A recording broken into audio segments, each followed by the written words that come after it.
Hello, Will.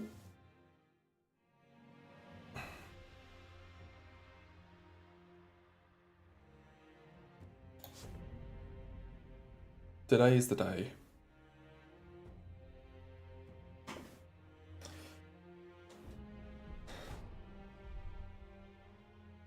Today is the day.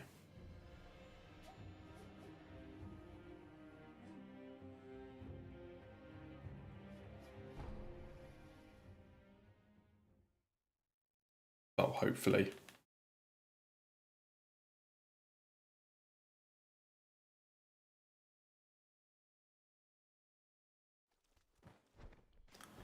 Hopefully the practice will work.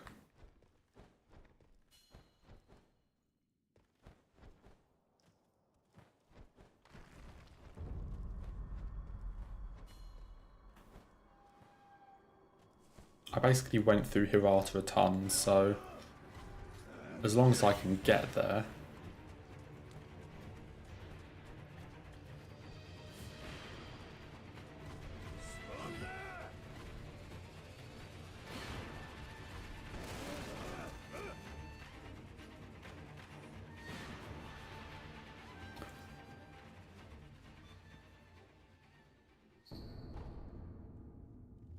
If I can make it to Hirata, then we should be good.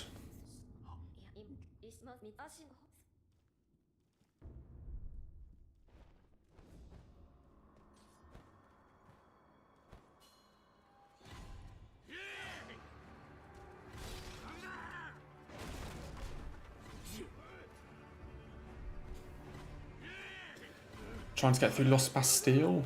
Yeah, it's I actually think it's a pretty good area. Not the best, but I think a lot of DS2 areas are quite hit or miss.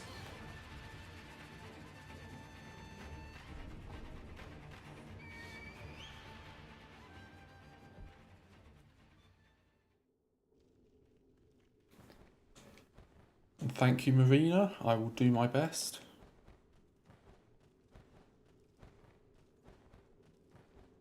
Hopefully it is.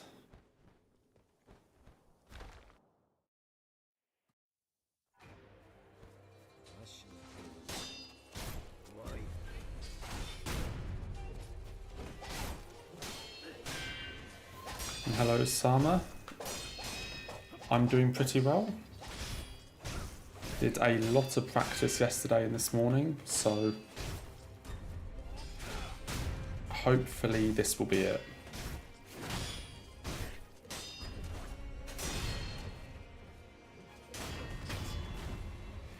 Yesterday was the best set of runs we've ever had, so hopefully today will be better.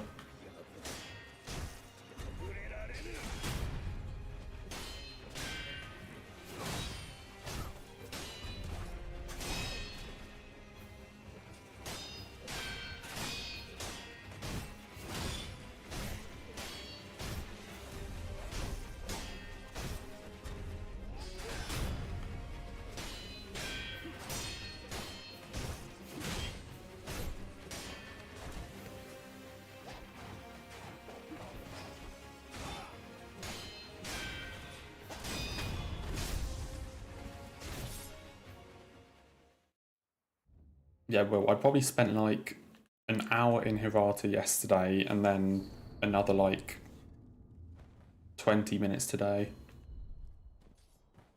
So, hopefully Hirata won't be the death of us this time.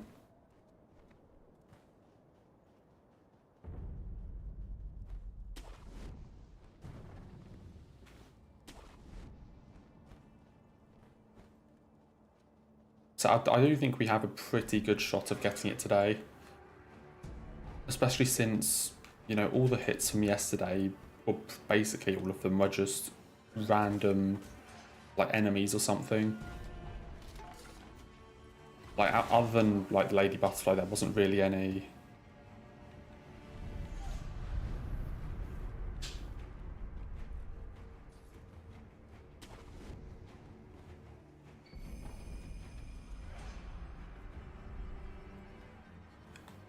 mean, Juzo himself isn't so bad, but the issue I've been having a lot is Lady Butterfly.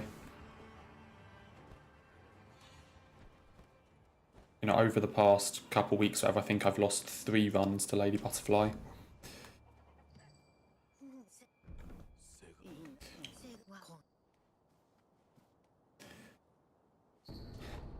So she's been the main problem, but I mean, Hirata in general is mostly just a boss rush, but it does get a bit sketchy.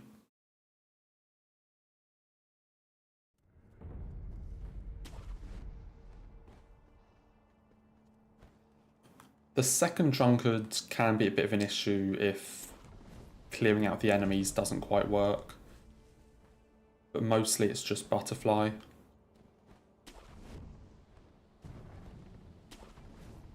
Yes, so for the first drunkard, the enemies themselves are really easy to clear out. The second one, it's a bit more difficult, and it's a lot more easy to mess up. So I did also mess it up yesterday, but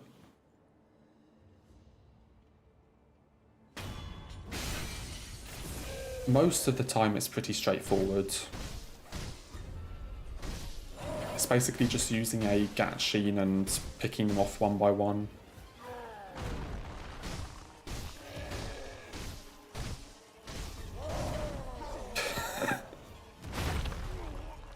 Oops.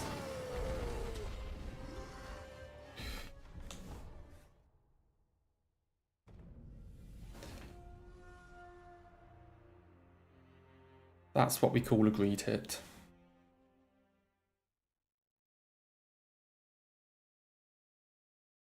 Yeah, in the first Hirata you can just pick every enemy off with shurikens. In the second one there's a bit more of a setup, but it's still quite easy to get it to 1v1.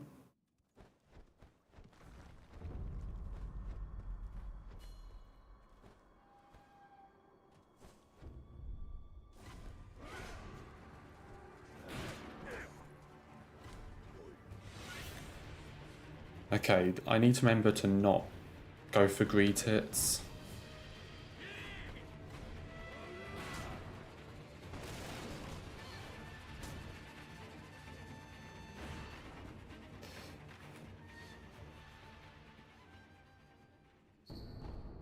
Just start by getting a run past Genichiro.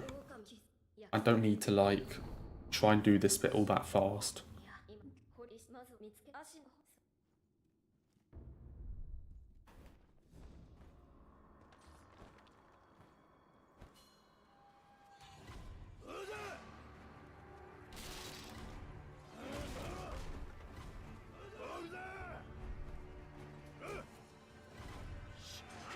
Yeah, the second Hirata, it's a lot more, not necessarily annoying, but I basically use the speedrun strategy, where you basically death blow the drunkard for the first one, then you kill one of the like bow enemies, and then you can use Vault Over to get behind it and do the blood smoke ninjutsu, which then lets you also backstab death blow the drunkard, not the drunkards, the lone shadow. And you can get it down to 1v1 like that.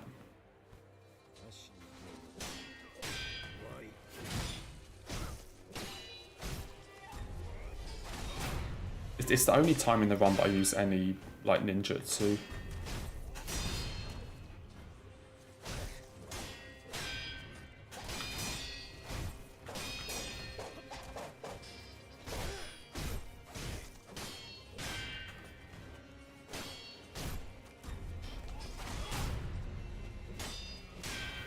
So I don't think blood smoke is useful, or like super useful anywhere else.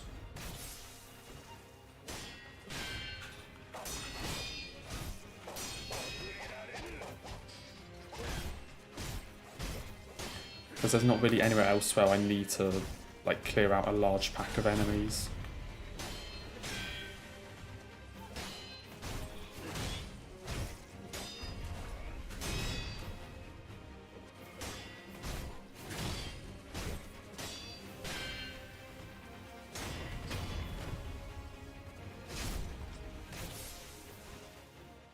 I've never tried doing second Hirata with one attack power. So I've done a one attack power run, but I didn't go and do Hirata at all. Like, it just sounds like a pretty rough time just trying to clear all of them out.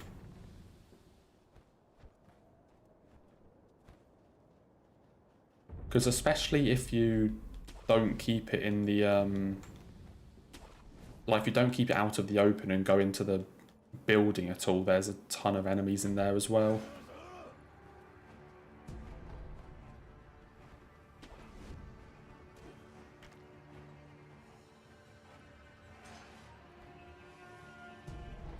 Yeah, the whole point of our strat is that you basically don't aggro any of the enemies in the building. So you only have to deal with the couple in the open.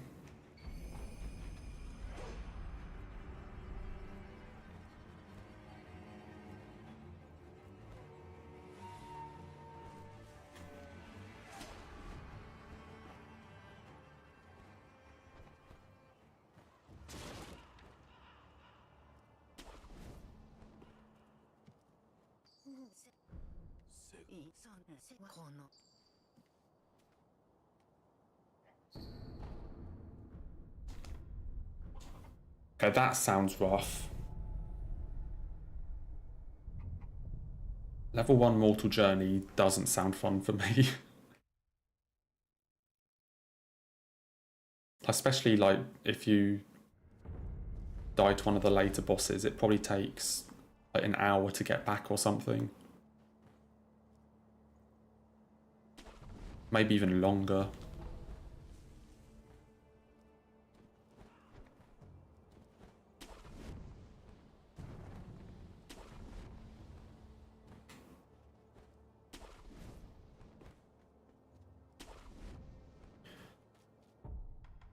I think I've done Mortal Journey like normally. I think I also did.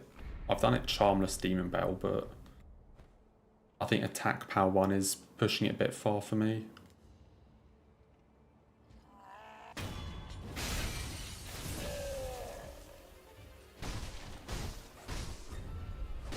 I just don't really have the patience to spend like 10-15 minutes on one boss fight.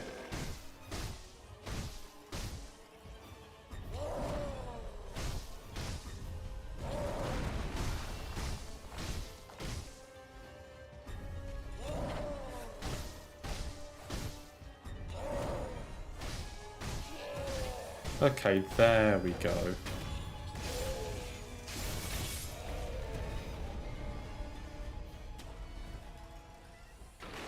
Only took 2 tries.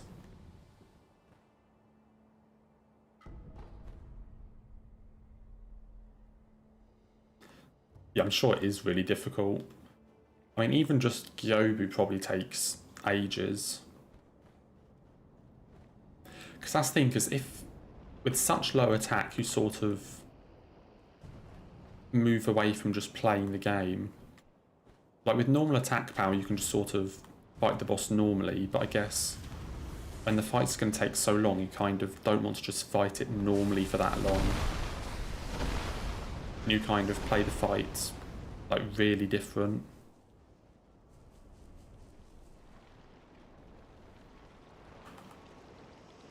Like all the strategies I do in a run like this, I'm not saying like for a Hitless, but the ways I fight,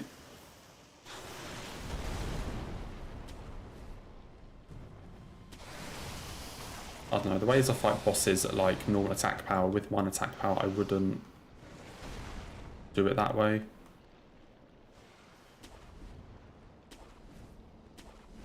Oh, they scaled in Mortal Journey. Like okay, I didn't actually know that, because I knew attack power was scaled for like reflections, like it gets scaled down for things like Gyobu or whatever, but I thought attack power would only get scaled down. I didn't know it would also get scaled up if you have low attack power.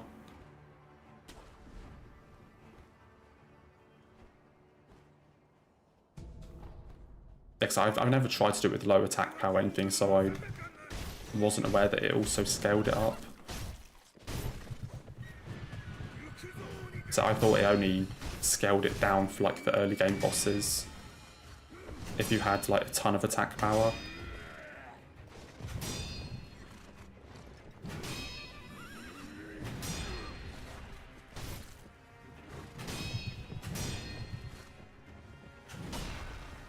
Really?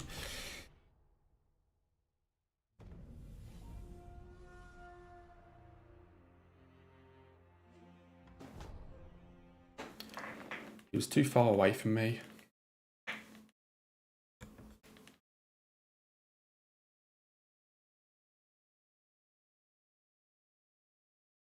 Oh yeah, if it scales it up as well, that's okay then.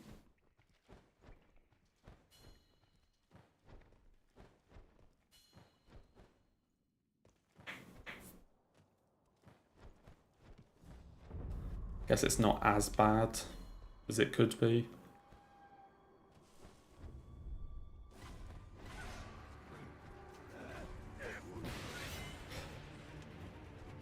Gyobu. What a boss.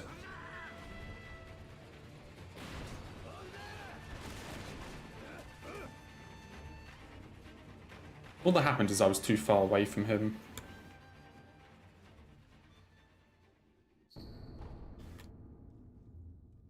Like, my deflect timing wasn't wrong. I think I was just too far away.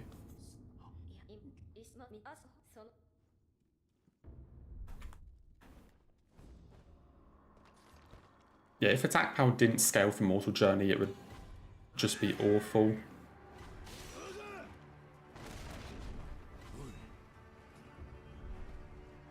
I imagine like attack power 1, no charm, Demon Bell, like Mortal Journey.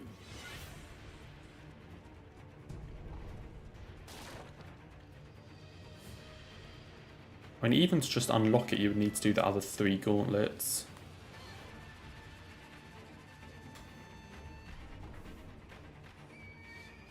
Which could probably also be really bad.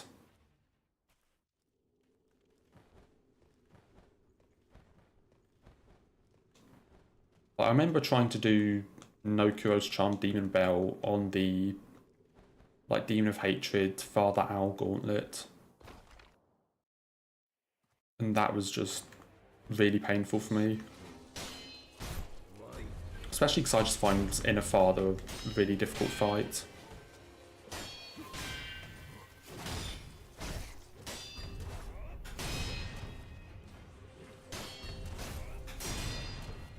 Yeah, they scale in all gauntlets, but I'm saying that, like, if they didn't scale, just unlocking Mortal Journey in itself would be a very difficult thing.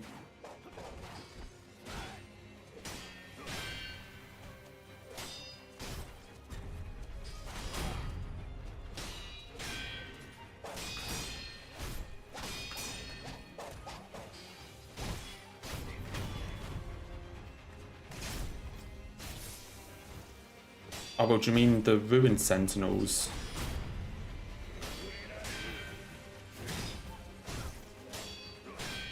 I mean, if you fight them the wrong way, they are... If you fight them the wrong way, they get really out of hand. Yeah.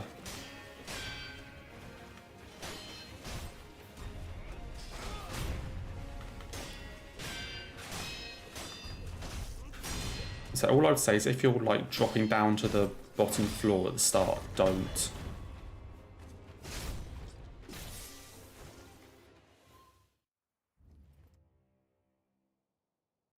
Like there are... Like you can relatively easily fight them as 1v1s. But if you fall down to like the bottom floor, then you're just going to have a 3v1 and it's just not going to go well.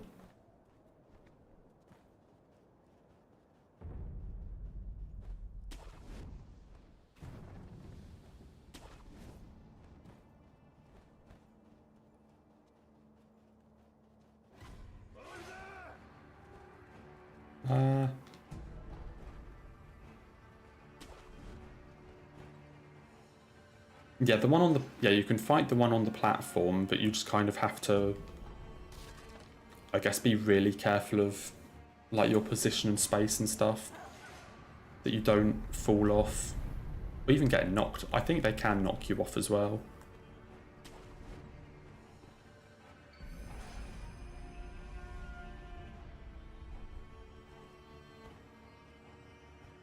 But, like, if you sort of stay, like, up against the wall, then it's, you know, much more difficult for them to knock you off. You just kind of have to deal with that, because, you know, if you don't do that, then you've got to fight a 3v1, like, on the bottom floor.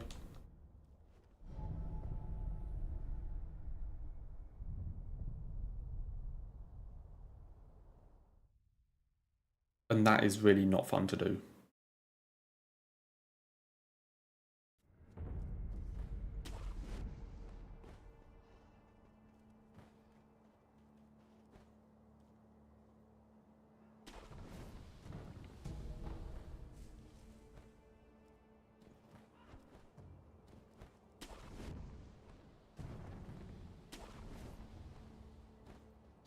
I mean, I don't think Ruined Sentinels are, like, that bad of a fight. I mean, especially as far as, like, DS2 gank bosses go. I generally think they're one of the better ones. Which, in fairness, probably says more about DS2 than Ruined Sentinels.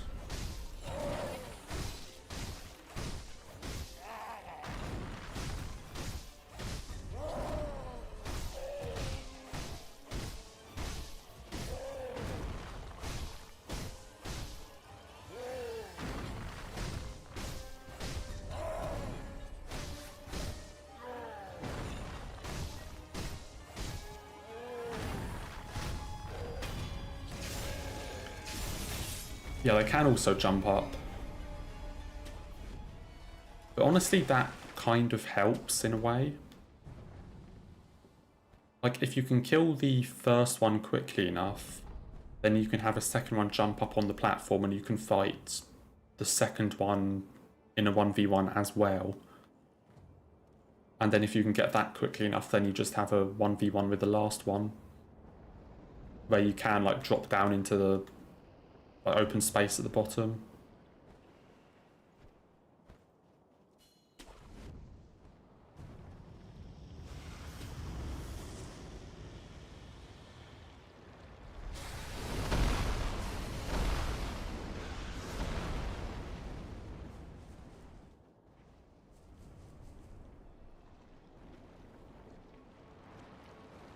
I mean, for all of DS2's ganks, most of them have some sort of thing with their arena or something that you can, like, use or exploit to make the fight easier.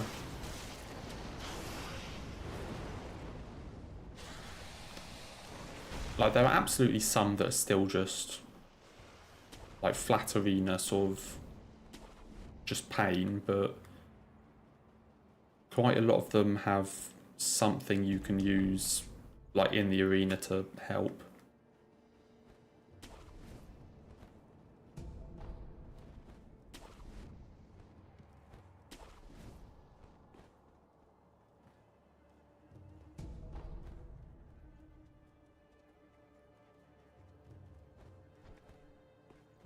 Okay, let's hope Kyobu doesn't misbehave again.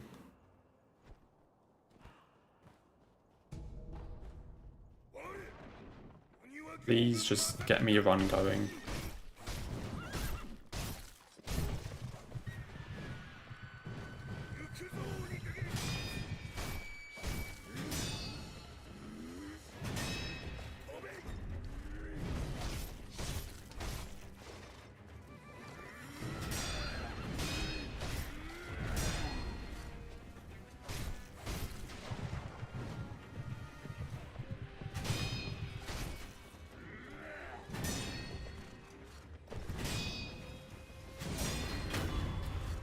Okay, please give me a stagger here.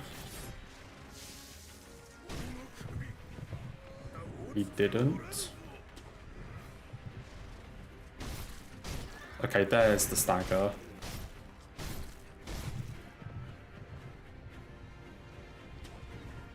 We also not fight right next to this tree.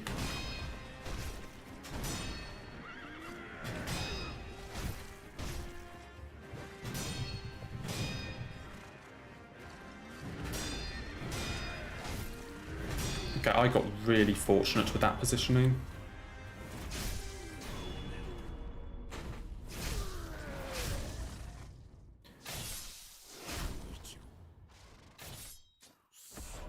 That tree did not help in the slightest.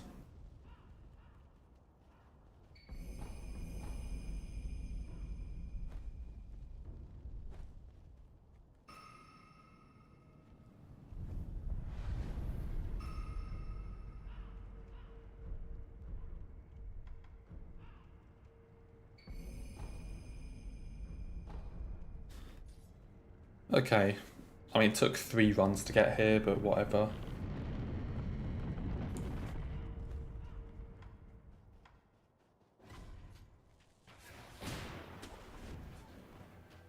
Not quite the same start as yesterday, but...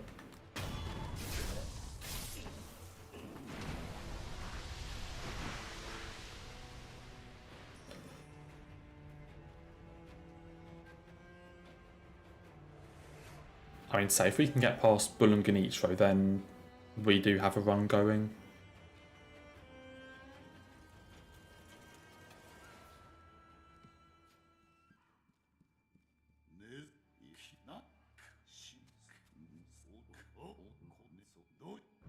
I mean, Ball hasn't messed me up in a while, but it's still a fight that's always a bit hit or miss. Because he can just decide to screw you over.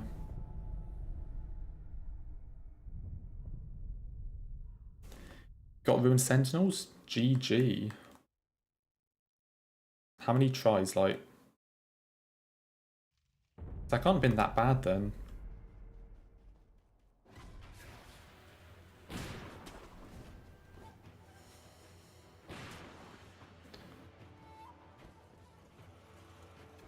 Pretty impressive.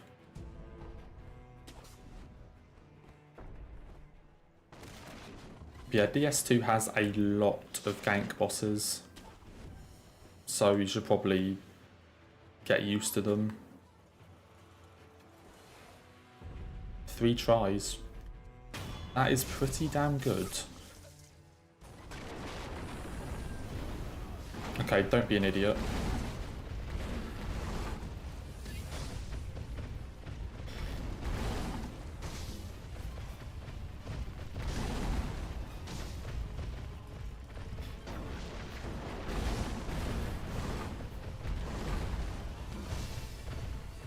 Come on.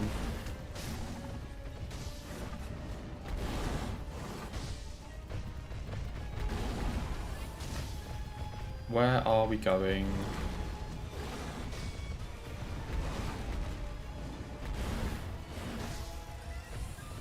Appreciate if you could destroy that. Thank you.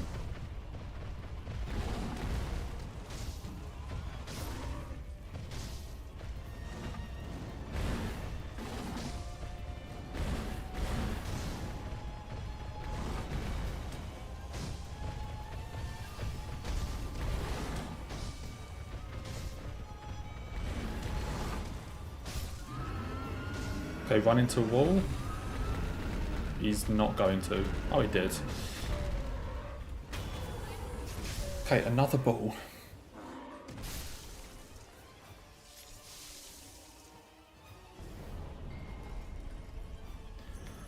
I genuinely think that's got to be at least like 15 balls in a row.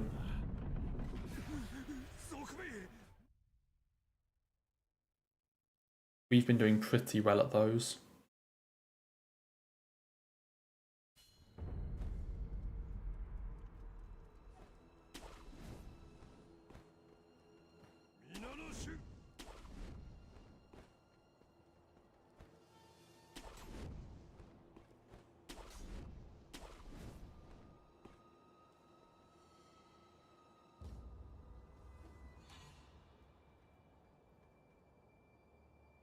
I mean, there were a couple of attempts in those like 15 that Bull has really tried to screw me over, but on the most part, it's been pretty well behaved.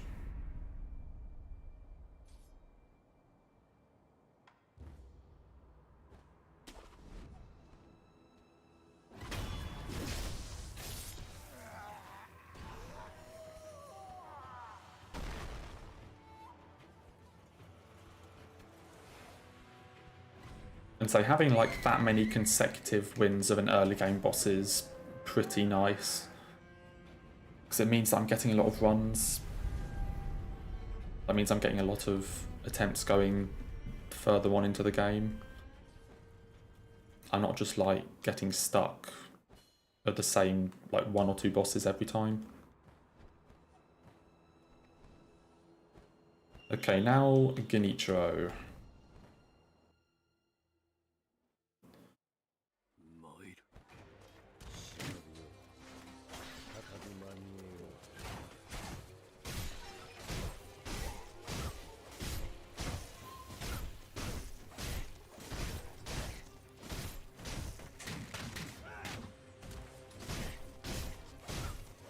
Getting pancakes from your grandmother's house? Nice. I bet she makes really nice pancakes.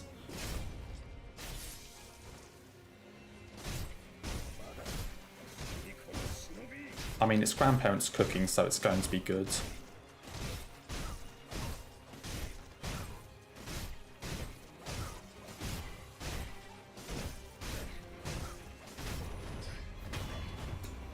Like, everyone's grandparents are the best cook, but only to that person, so... I'm sure they are really nice.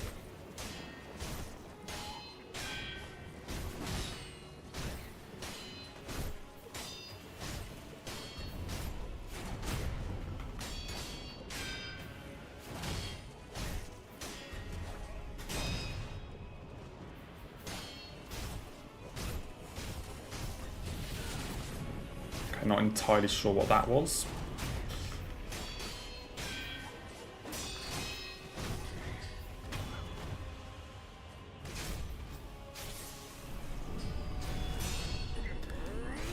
Oh yeah, you mentioned that, didn't you? That your grandparents are like really close to you.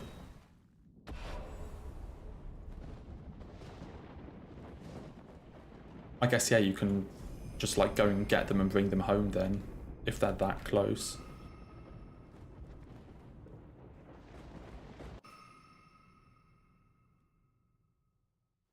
Do they just like cook them fresh and then you just go and pick them up when you want them?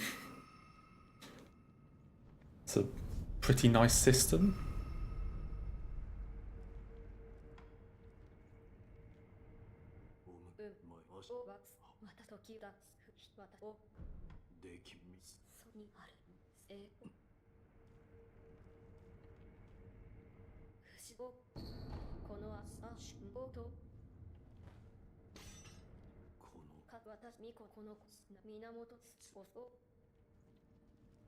Yeah, so it is just like...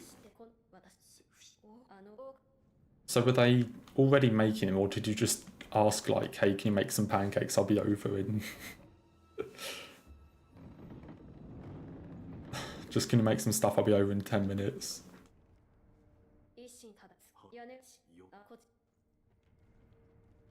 That does sound really good though.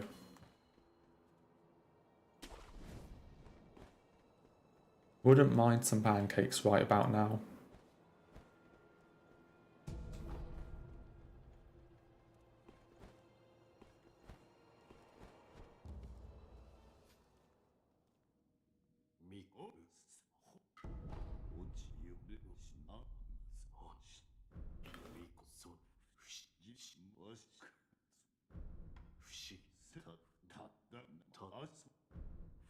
No, I've already said that.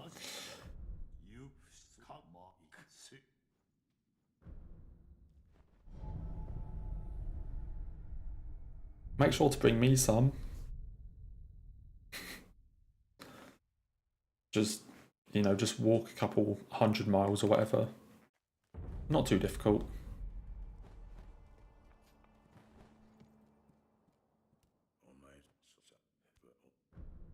That'll actually be nice then as well if you haven't seen them in a while.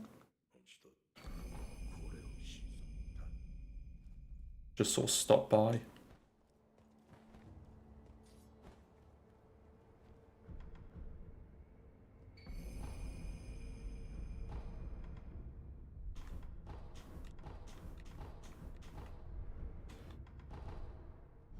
Okay, off to Senpo.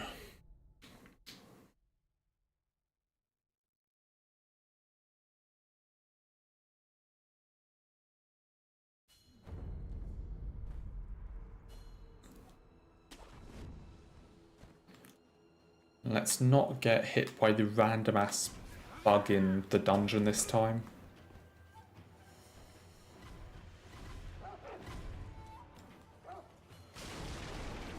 And yeah, hopefully the pancakes are nice when you get them.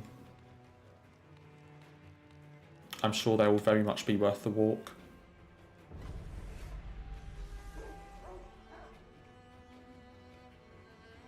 Okay, avoid the random ass bugs because apparently they can hit you.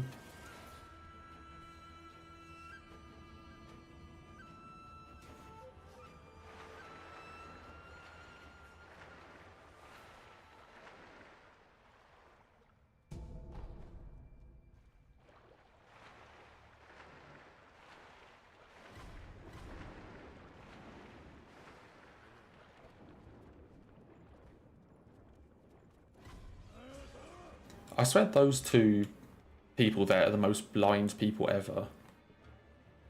Like, you see someone swimming through the water and literally climb out of it right next to you. And you barely pay attention.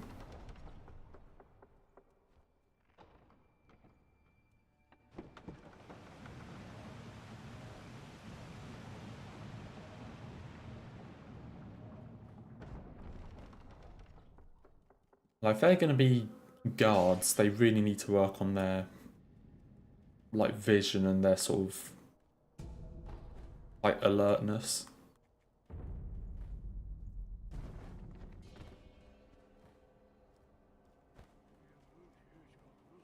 Yeah, I guess with enough attack power, enemies just become blind or something, like...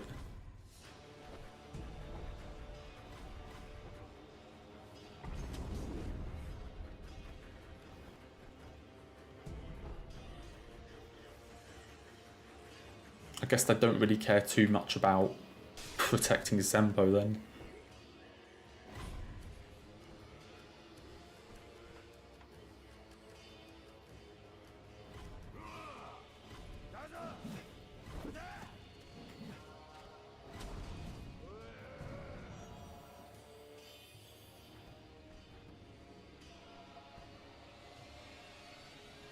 I mean, yeah, I know there are like actual skills you can get to like make yourself harder to detect, but I don't have any of them. I don't think I have any of them. So that's just them being dumb, basically.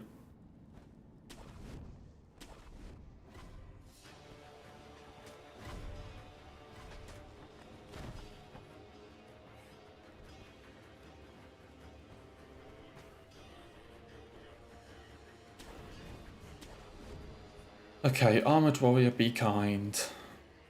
Don't give me a dumb opening. That's what I would call a dumb opening.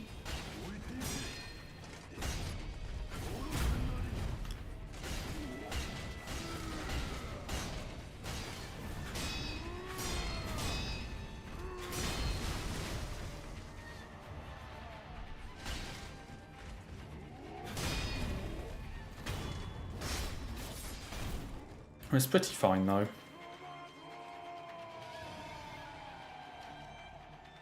I mean, it wasn't the worst opening I could have gotten.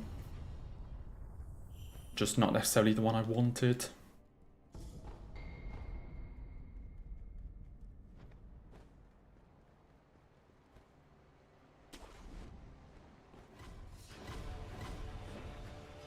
Say, the stuff that makes you harder to detect, I think I only pick up for like Gun Fort. Well, that's when I first get them.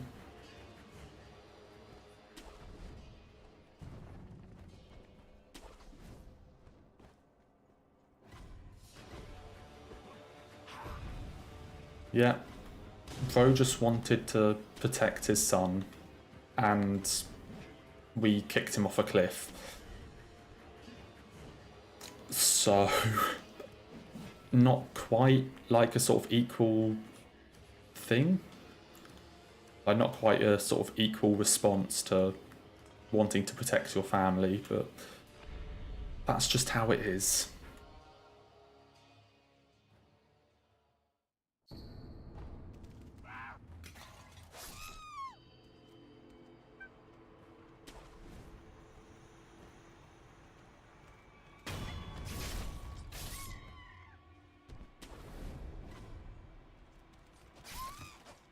Hello, hello, hello. Okay, if he jumped away, there could have been a slight issue.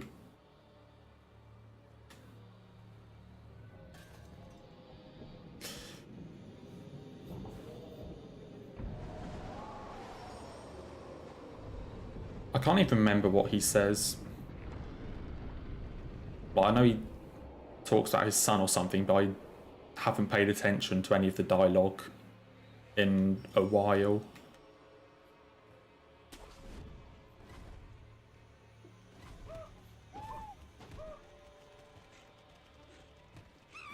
That was a bit close.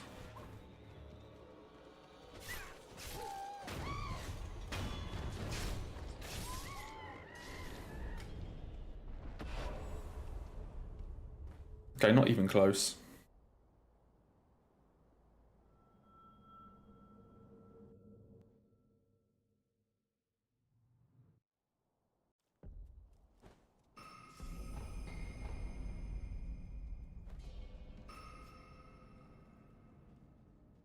Yeah, he's just wanting to protect his son or whatever, and then it's like, sorry guy, I want the Mortal Blade. Time to fall off this bridge.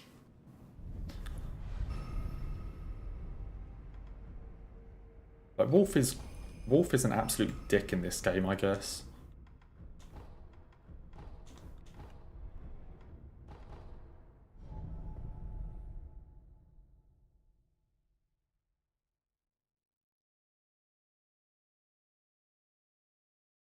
Like, he doesn't really have any. I mean, I guess that's. I guess it's different to the Souls games because no one's like undead here. So it's not like they're all sort of undead zombies or anything. He just kind of runs around and kills people. Just for the sake of Kuro.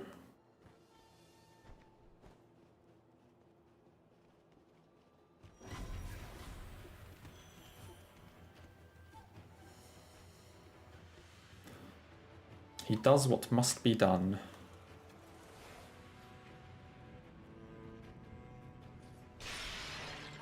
Unless you do Shura, where he just decides that he actually doesn't like Kuro.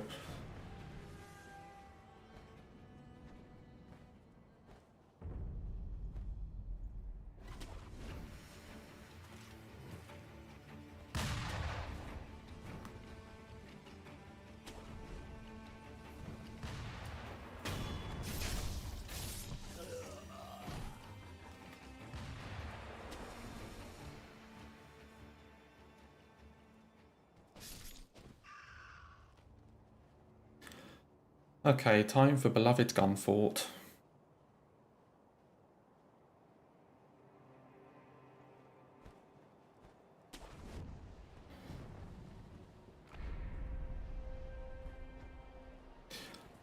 Best area in the game.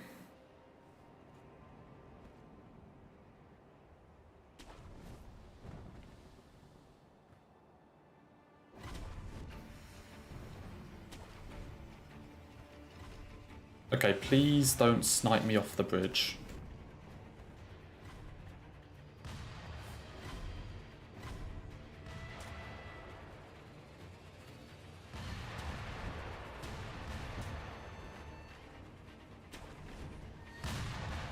Okay.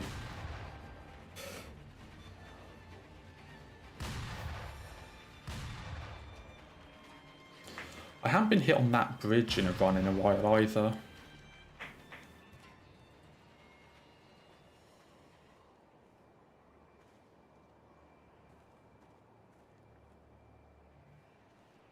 I guess that's supposed... I mean, that's supposed to be like the sketchiest part of Gunfort. Is that run across the bridge.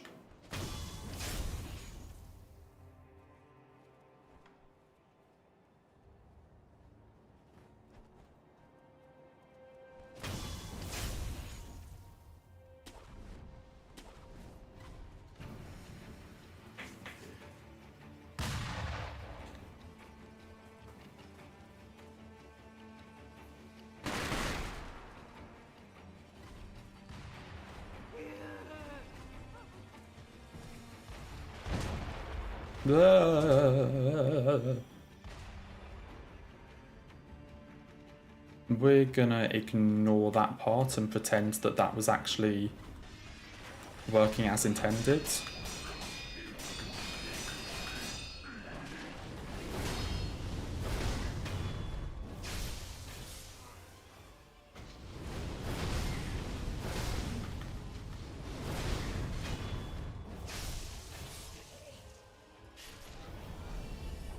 That is not how Gunfort is supposed to go.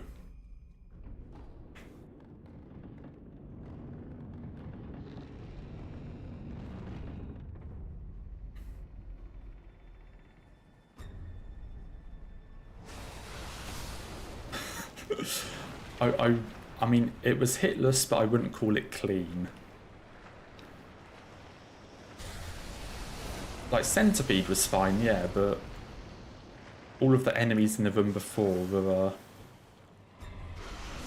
that was a bit interesting.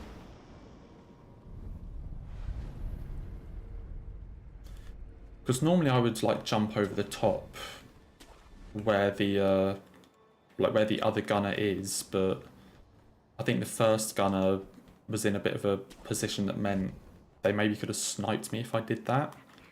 So I decided to go around and then sort of got caught by another two. And then ran myself into a corner.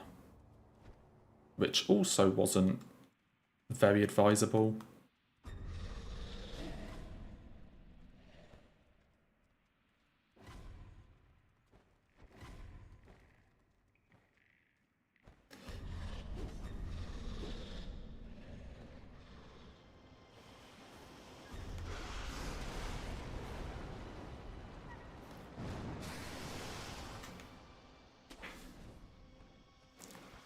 Okay, and I just need to basically hope Snake Eyes doesn't grab, and then also make sure I spot dodge the gunner.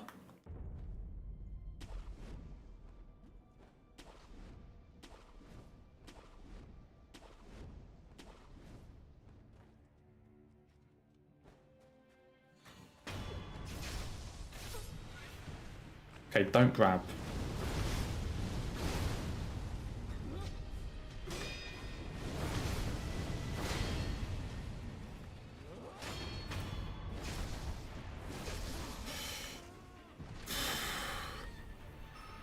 That was almost... That is like the worst RNG possible. Because if she does anything other than a grab, then the second set of mortal draws kill her. If she does a grab, her posture falls off enough that they don't kill her. And then, as if that wasn't enough, she then also backed away. So I had to chase after her, which put me at even more risk of getting shot by the sniper.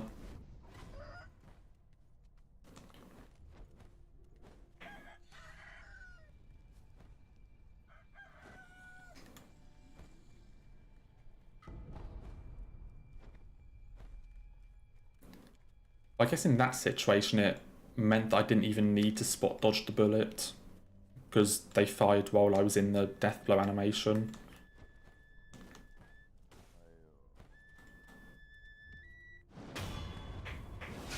Because normally I need to... Because normally I death blow her first and then need to wait around for the gunner to shoot and, like, dodge it. But that time I was still in the animation. The worst part is when they fire, like, between you ending the animation and the, like, prayer beads pop up happening. It's when it's in that tiny bit of control over Wolf, after Snake Eyes has died, but before you get the pop-up. That's, like, the worst part for her to shoot.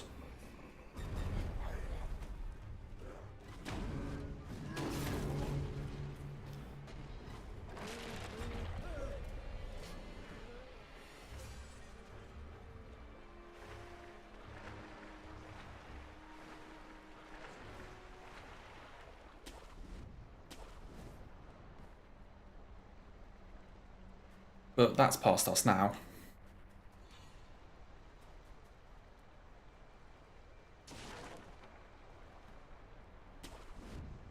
So, cool grapple.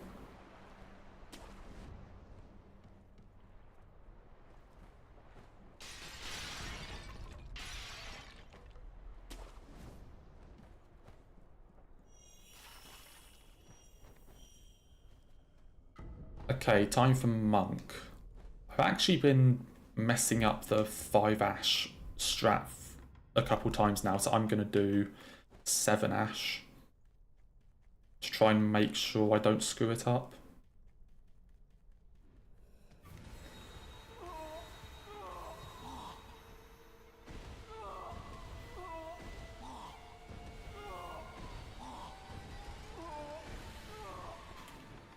There we go.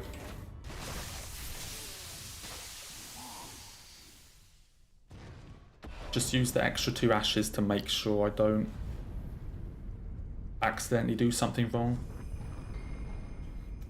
Because 5 ashes isn't too tight on timing, but it's definitely in the realm for me to, like, you know, if there's a missed input or you're slightly late on something, it can very easily not work.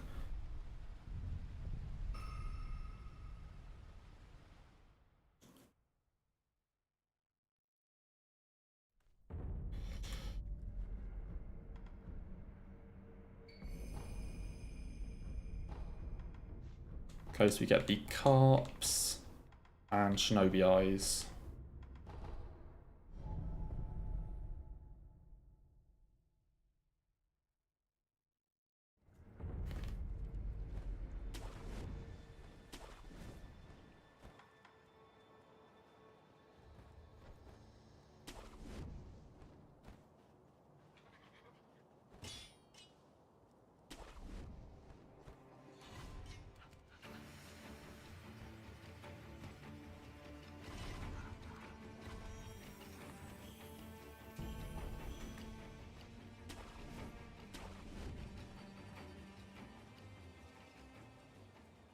Okay, and we are on to 8.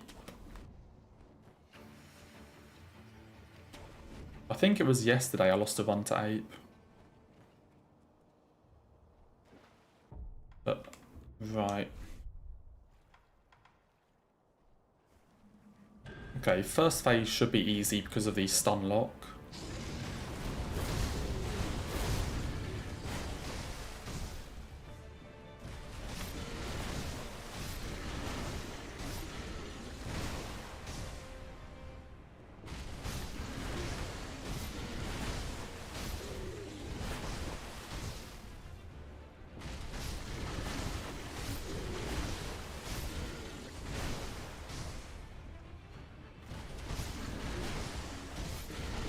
Yep.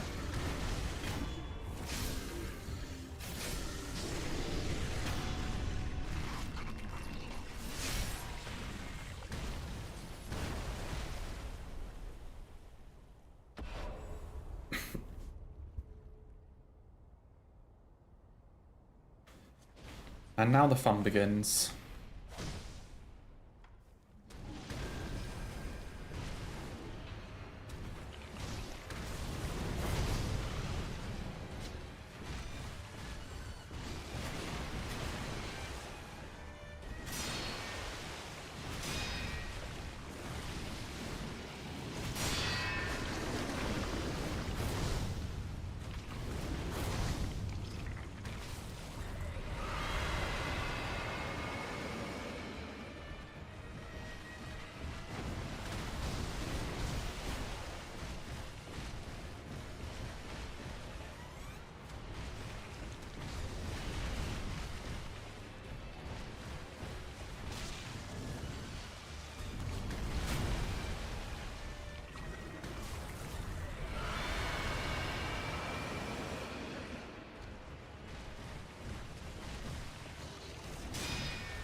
I was on the ground.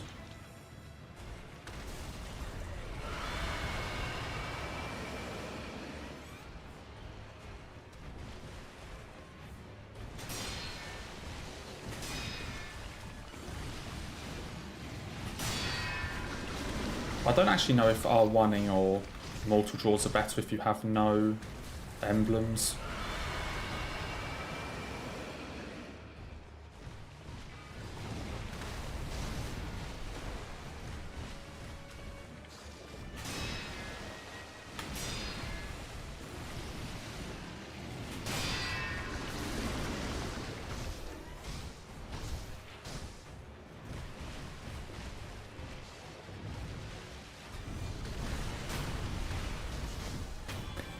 Okay.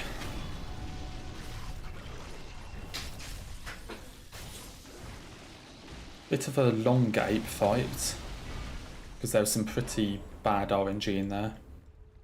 A lot of just sort of time-wasting attacks.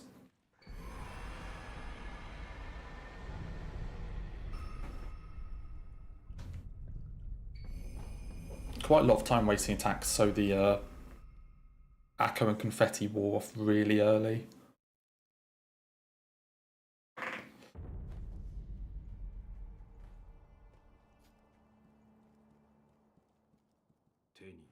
But it worked. No, what am I doing? I do want to fit prosthetics.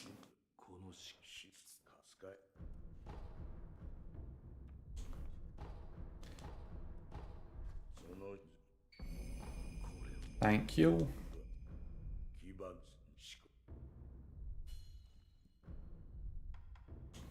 Put the shuriken on.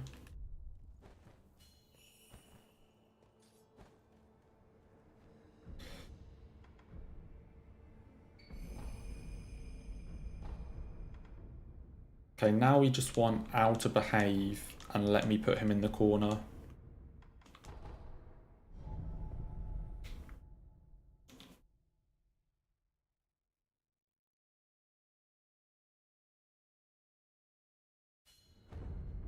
Owl is actually a very hit or miss fight.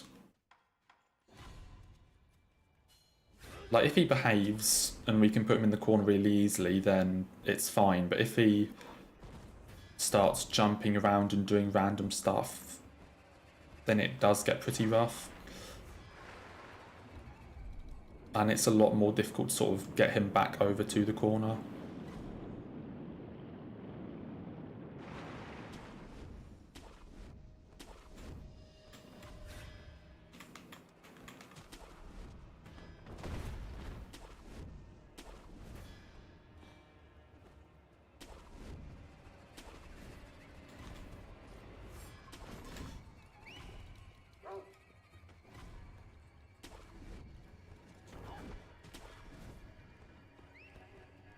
Okay, Owl, please be good and get in the corner.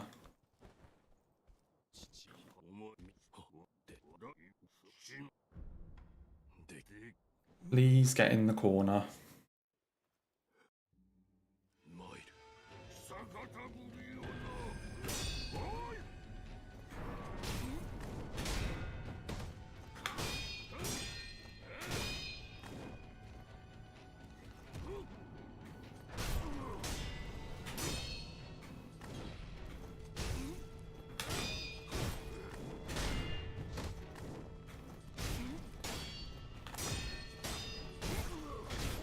Holy fuck, he was not cooperative there.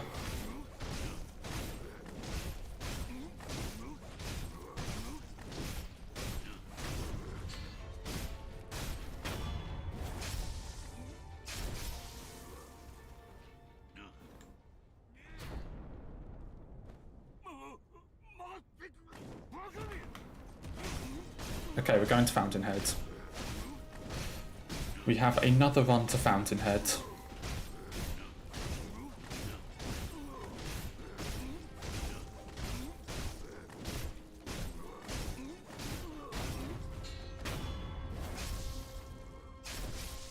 He was so uncooperative at the start.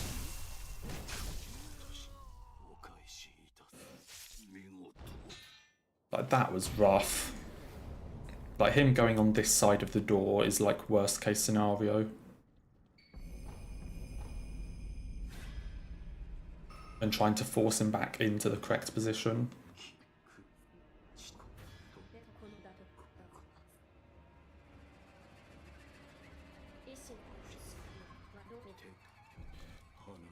But we have another run to Fountainhead.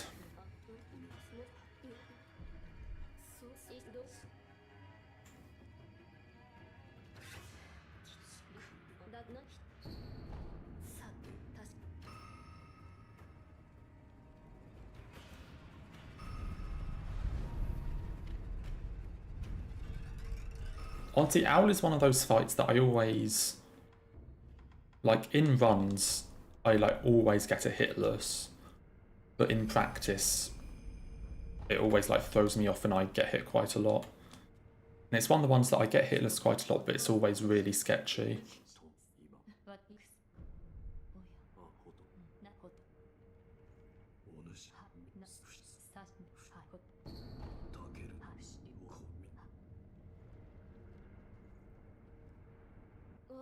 Because trying to put him in the corner sometimes is absolutely free. Like, if he starts with his like jump attack, you know, where he throws like 2 shurikens and then jumps at you, like that one is completely free to get him in the corner. But then he does something like that and all of a sudden I'm sort of chasing him around for 15 seconds.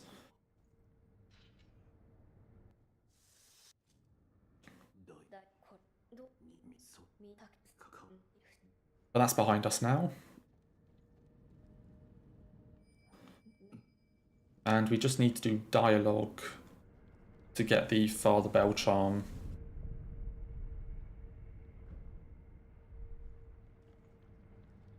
Welcome back, Will. You're just in time. I actually don't understand how your timing is always this good. Guess who's up next?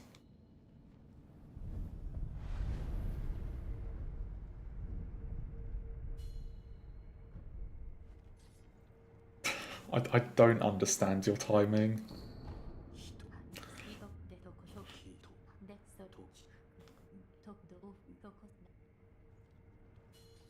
Like, it's actually impressive how you just have an internal clock of when I get close to True Monk.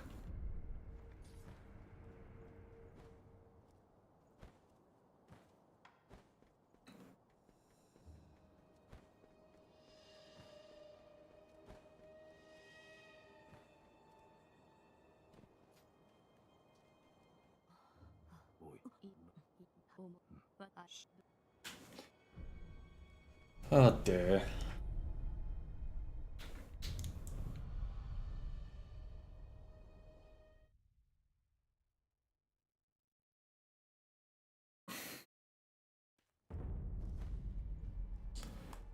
Okay.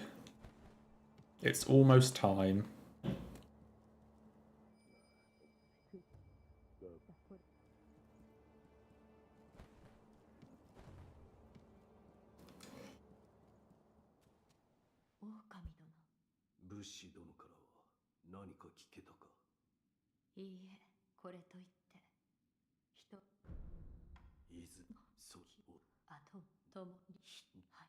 Okay, just get the charm.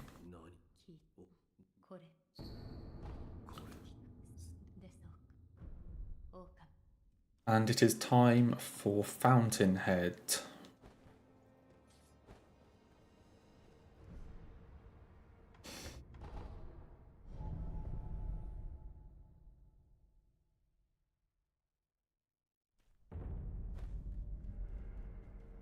You do just have just an incredible connection with True Monk. I don't understand it.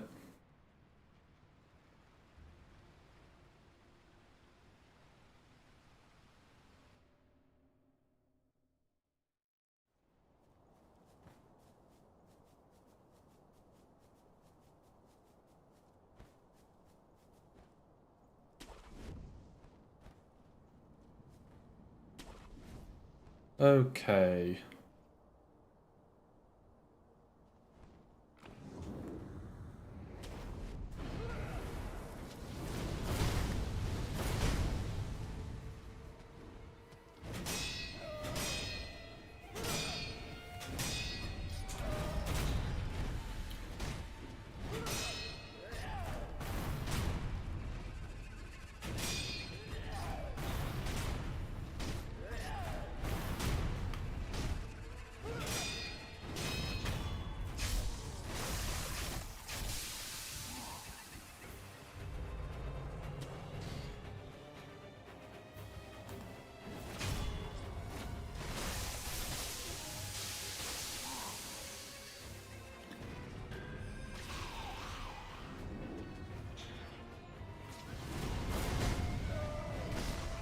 What?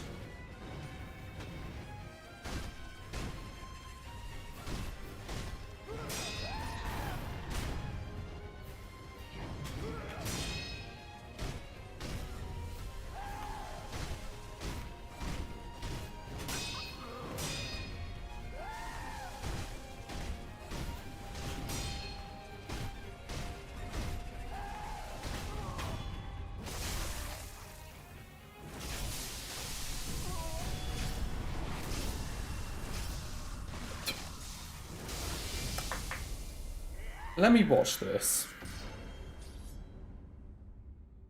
Hold on a second.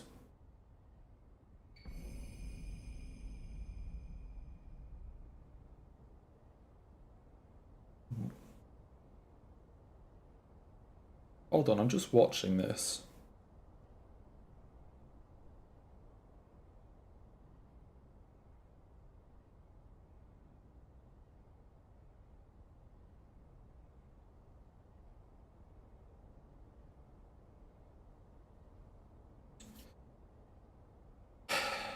I think what happened is I was late on the mortal draw.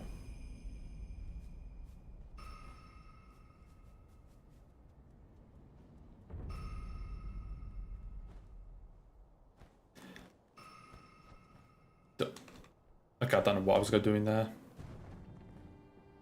Because I always do mortal draw at the start of phase 3, but I think I was late on it. So then I didn't have my sword out in time to deflect the first hit or something.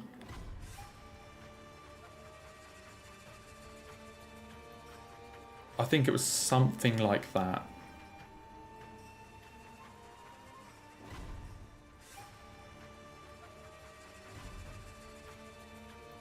But even so...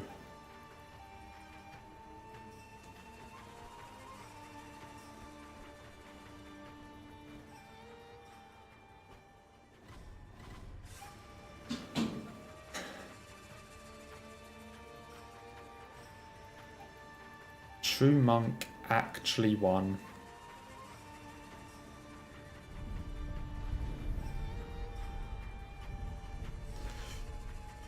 That is...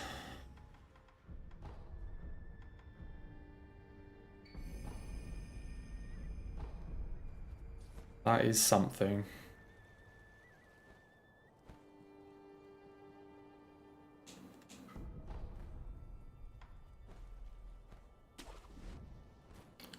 True Monk saw me have like one hitless fountainhead and just decided that that was enough.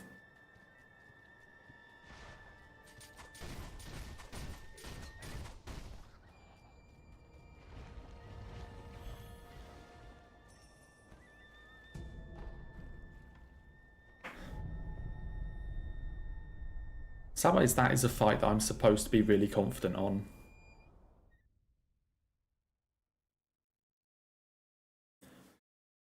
Like memes and jokes aside, I'm supposed to be really confident on that fight.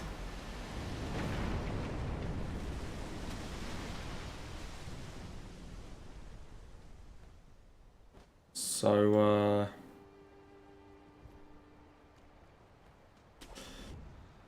interesting.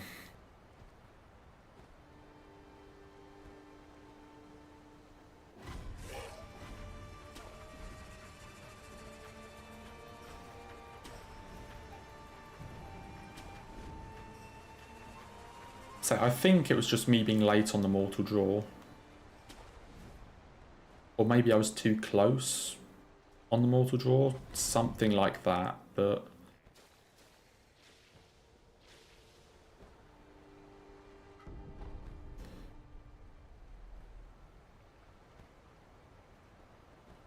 I mean, at least we're continuing the sort of tradition of really dumb hits.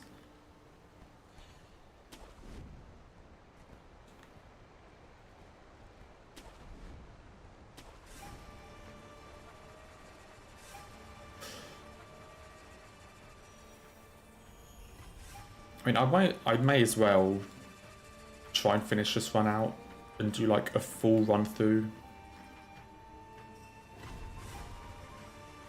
Like, see if we can actually get a hitless Hirata.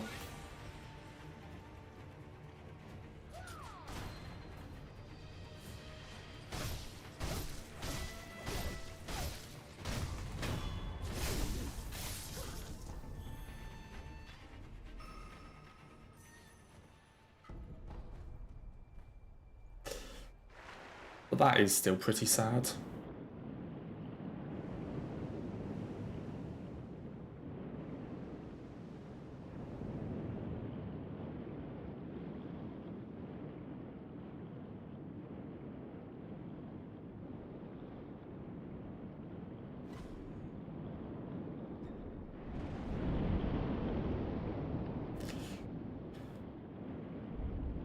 That's so annoying.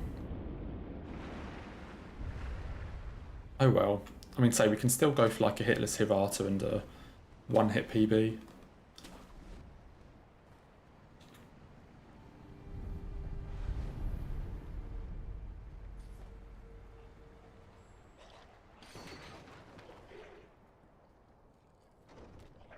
Just a shame that that's the one hit.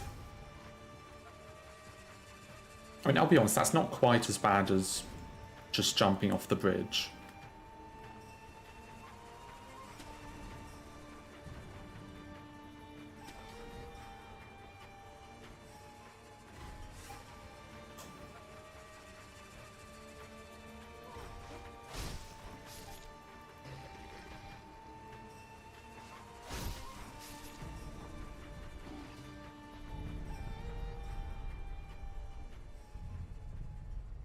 And say, if we can still close out like a one hit, then that'll be fine.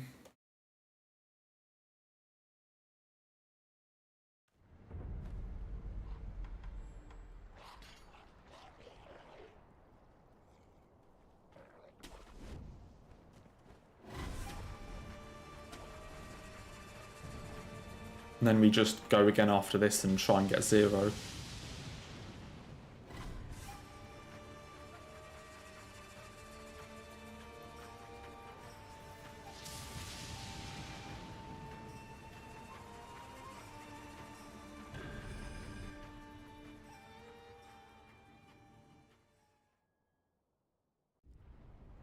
Okay, time for coughing trees.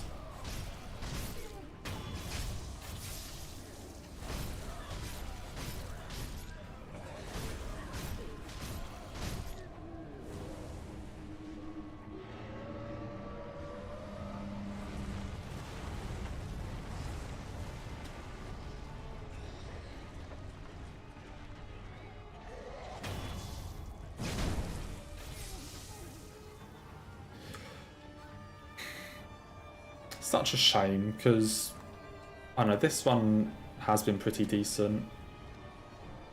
Like, some of the bosses did some things to screw me up and I still got through them.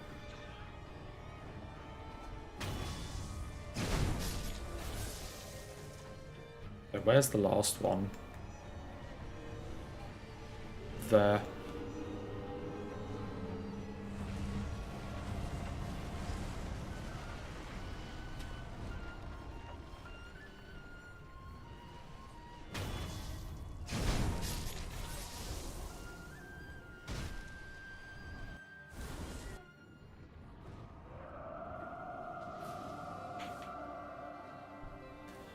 I think, like, True Monk is, like, as I said, like, jokes aside, True Monk is a fight that I'm really confident on.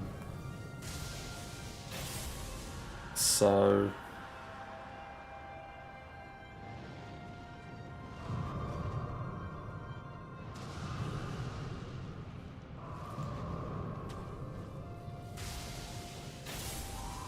Not entirely sure how I'm supposed to feel about that.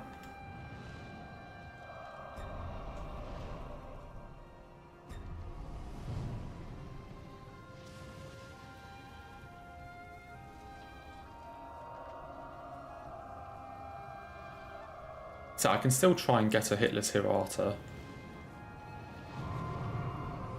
And, you know, just APB.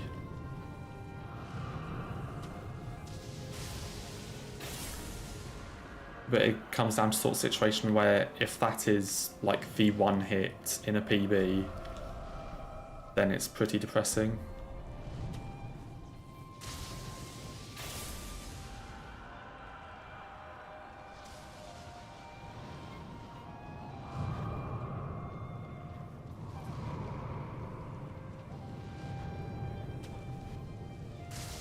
Not sure how long I'll go for, but we'll see.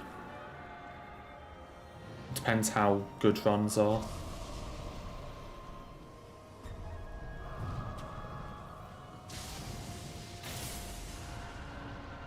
Depends how good runs are.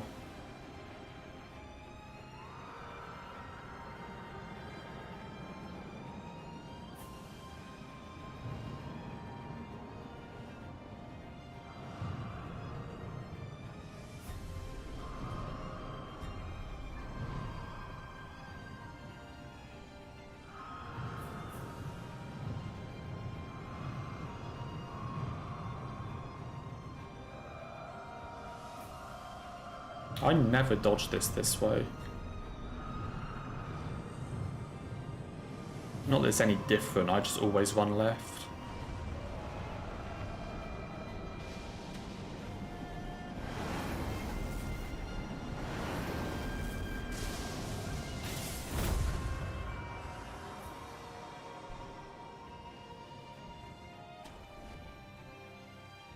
Well,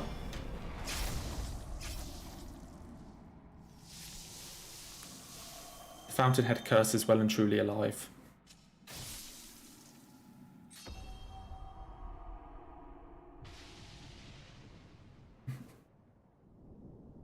Fountainhead Curse is very much there.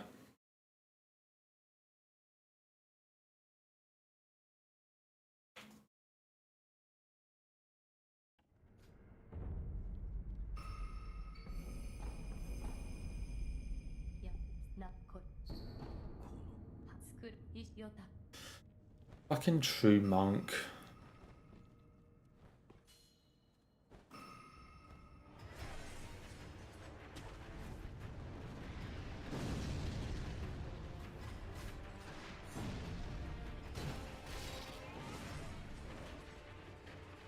So let's just have a run through of Hirata and close the game out.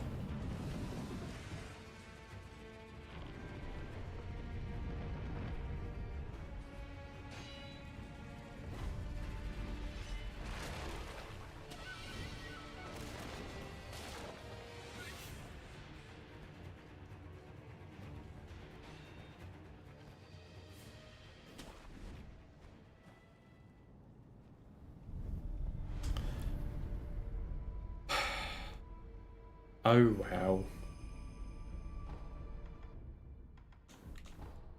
I just love this one so much I wanted to do it some more.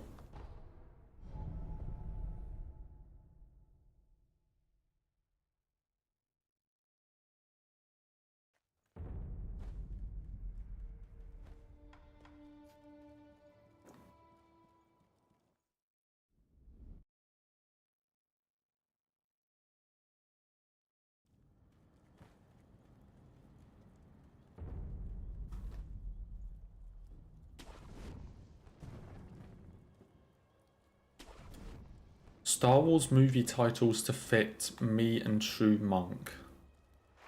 Oh god. Okay, let's hear them. The Ember Strikes Back. These are all going to be really bad, aren't they? Return of the Monk, yeah. I mean, I wouldn't exactly say I strikes back. Although, I mean, that's next run.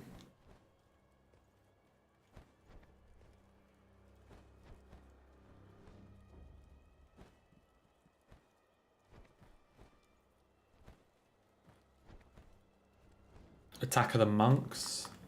I mean, change that to Attack of the Bullshit, but sure. Also, I forgot how fun this jump was.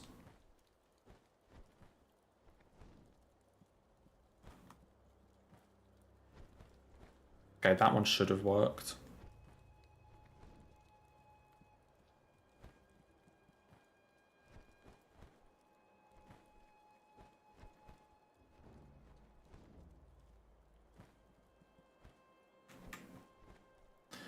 Oh, we're going to be here for 10 minutes again. So, Attack of the Bullshit, like, third phase.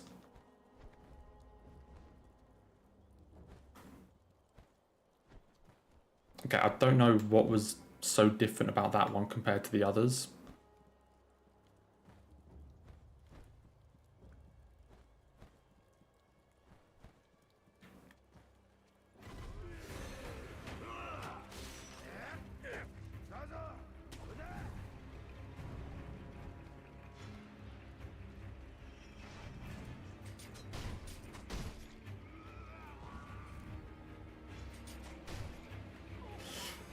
Come on.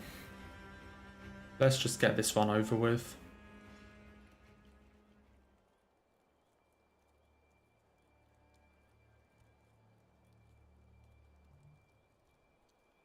Just turn around.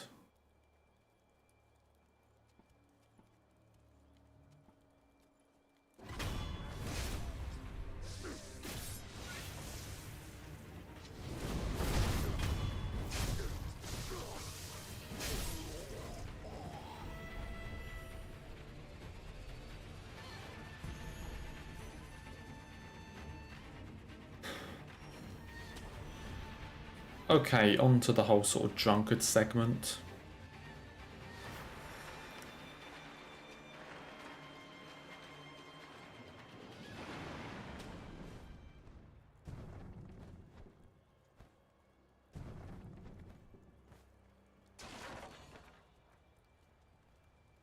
I mean, drunkard 1 shouldn't be too bad.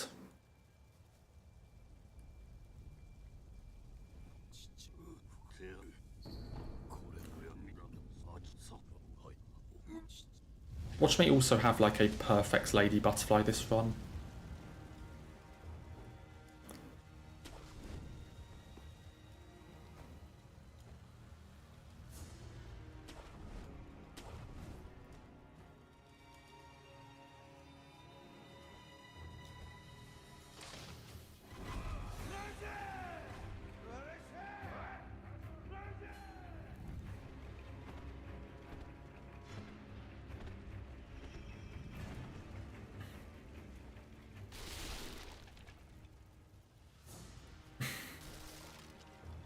Those names are awful. I'm just going to say it straight up. Oh dear. Some pretty exciting movie names.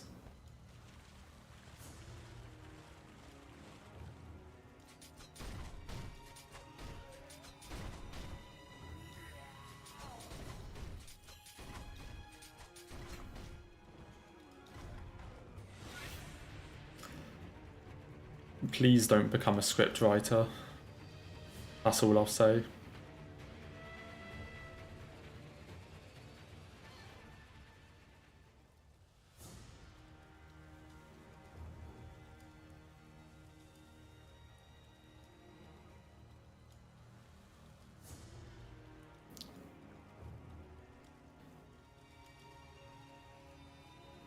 I guess at this point in Hirata it basically just becomes like 5 bosses in a boss rush. I mean, I guess other than Drunkard 2 after a bit of clearance, but...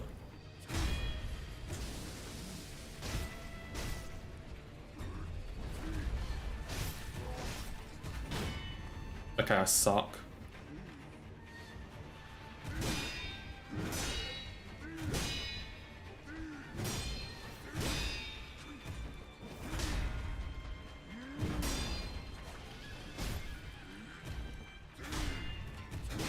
That was the same attack.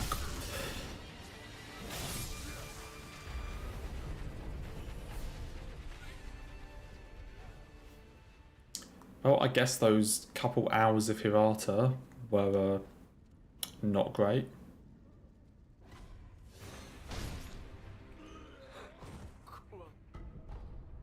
And then he did literally the same attack like 10 seconds later and I was perfect at it.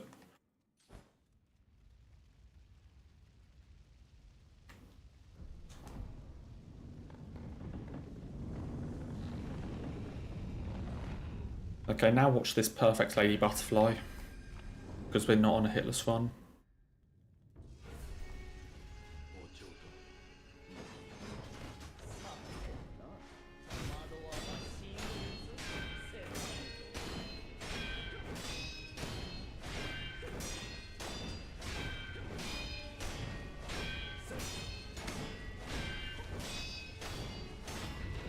Yep.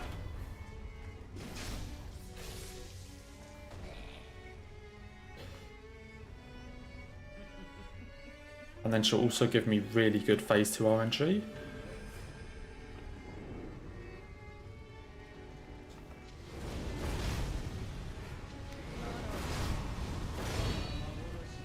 Oh, she actually didn't.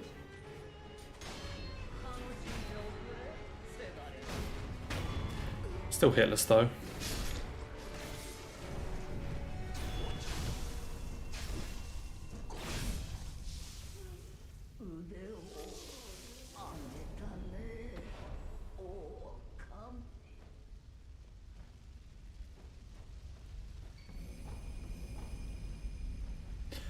It was a good Lady Butterfly because it wasn't on a hitless run. I can guarantee if this was still hitless, that would have been awful. And she would have given like the worst RNG possible.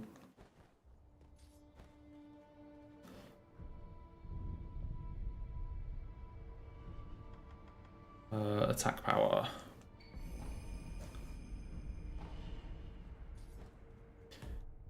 I have Blood Smoke on.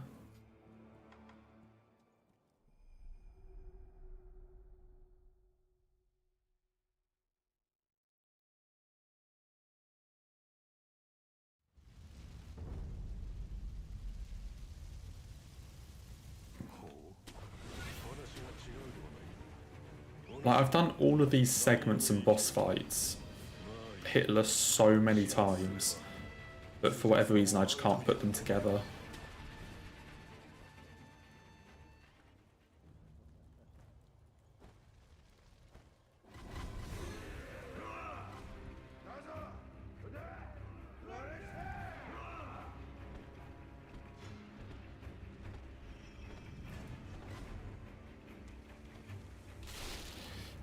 Okay, let's do Drunkard 2 now.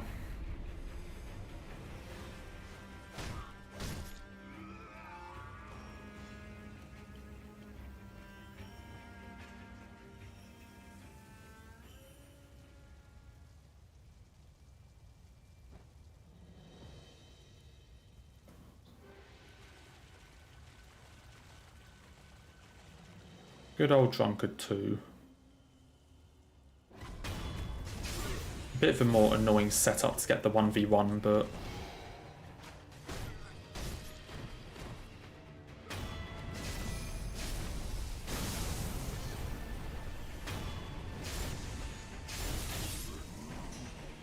still very doable. Okay, can you get rid of your poison sword though?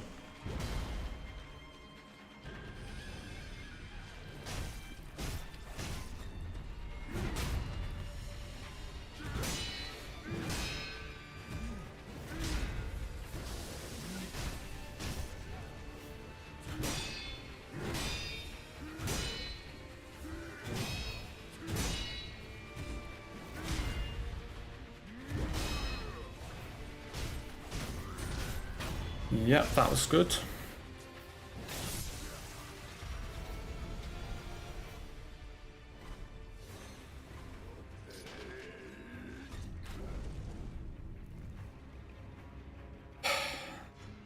just those couple tiny mistakes that keep getting me.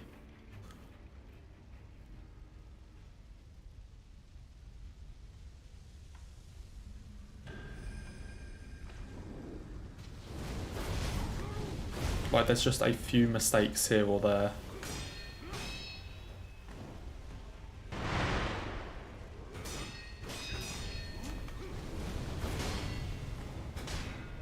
He actually deflected it.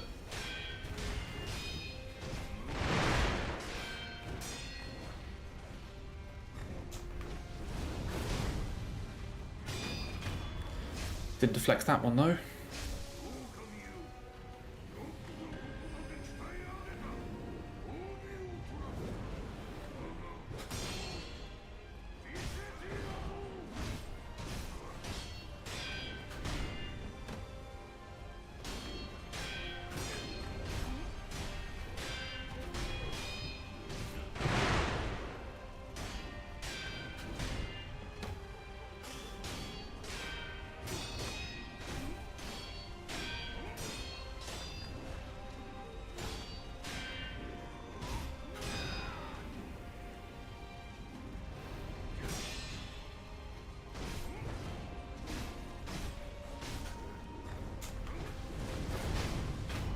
Okay. One hit Hirata.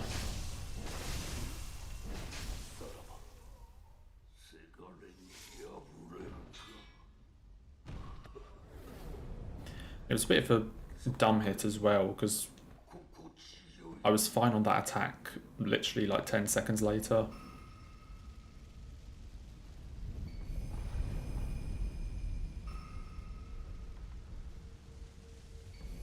Well, let's just do a quick Sword Saint to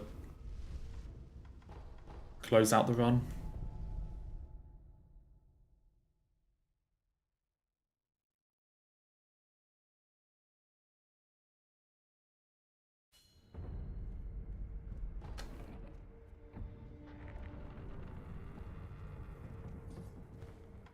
Quick Sword Saint.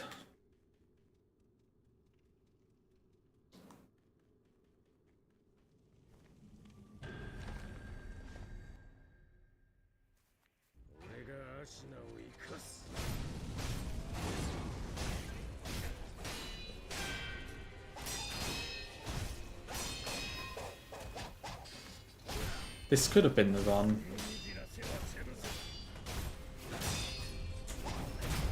But that True Monk hit was so dumb.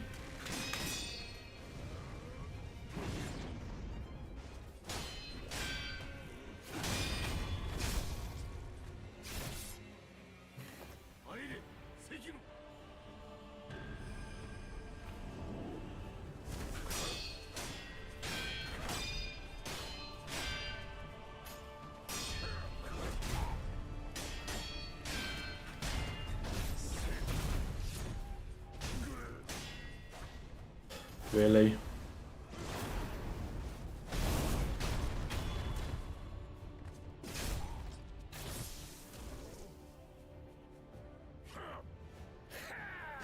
Hello? Okay. Start playing the voice line without actually getting his spear.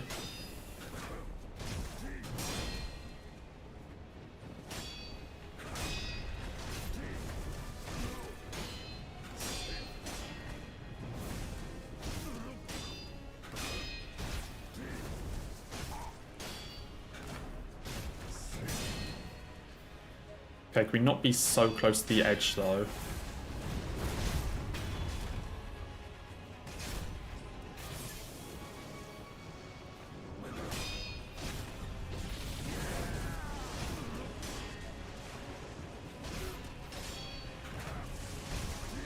Dude, how did I keep missing that?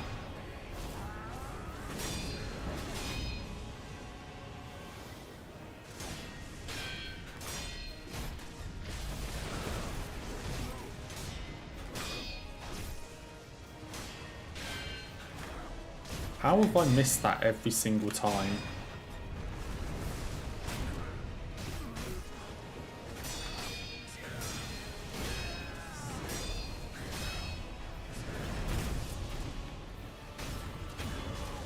Is that like my second or third 2-hit run?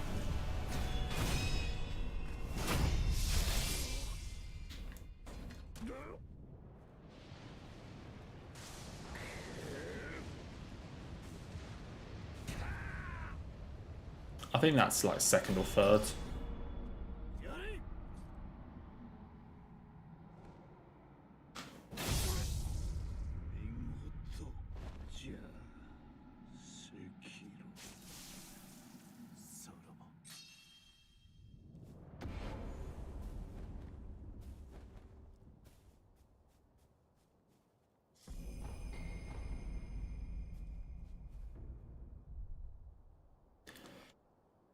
Almost. Almost.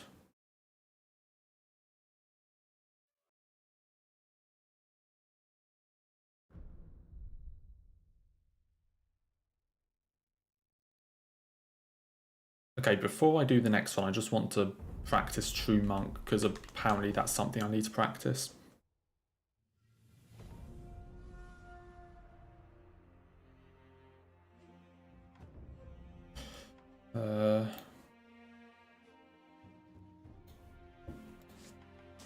Apparently this is something that needs practicing.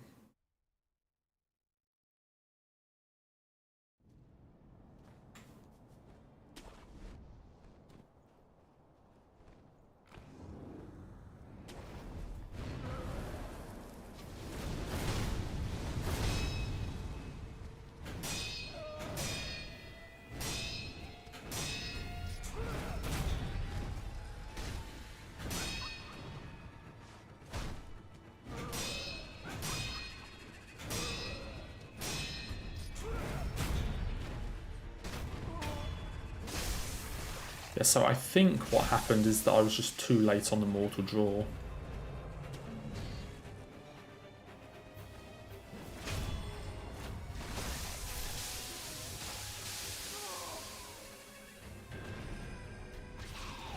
Let's try this again.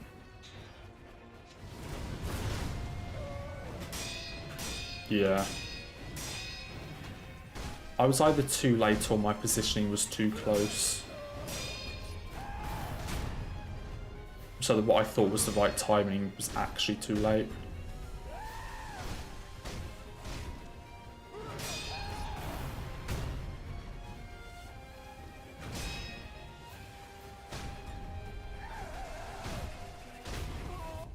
I'm gonna do that one more time.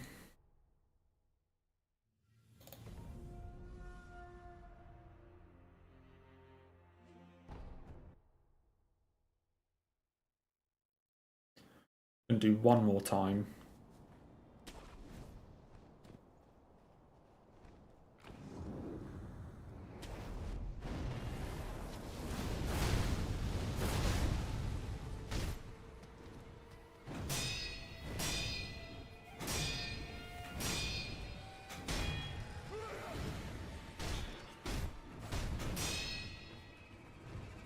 You didn't do the sweep.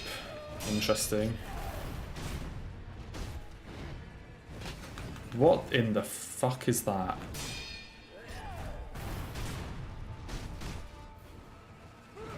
Okay, I've never seen that before.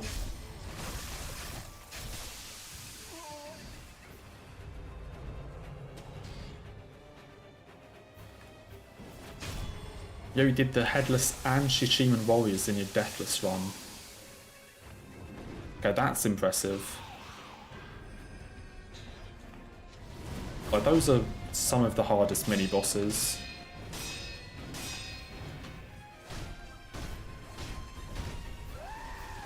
Like, I wouldn't even go near those in Deathless.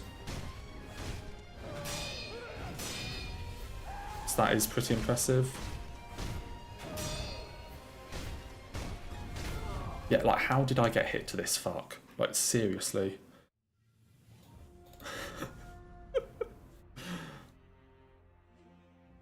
Seriously, how did I get hit to Monk?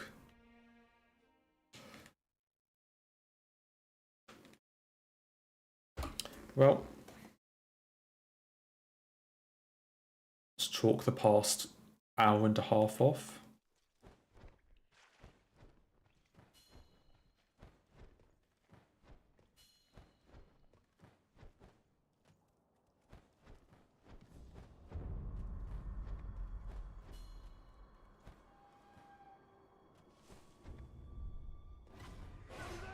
I it's just such a dumb thing.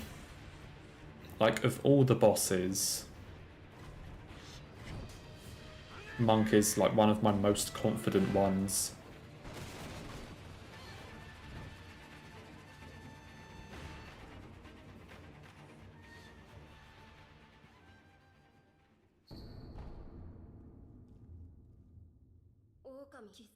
Yeah, another reason Deathless runs are better.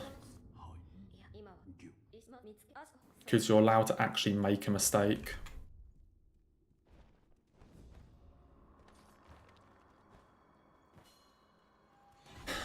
Oh dear.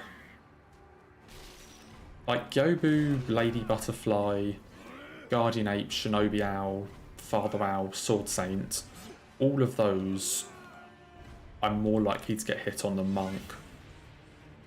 So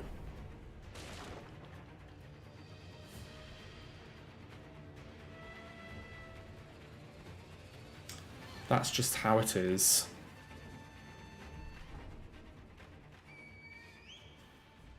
But this one right here will be the run, definitely.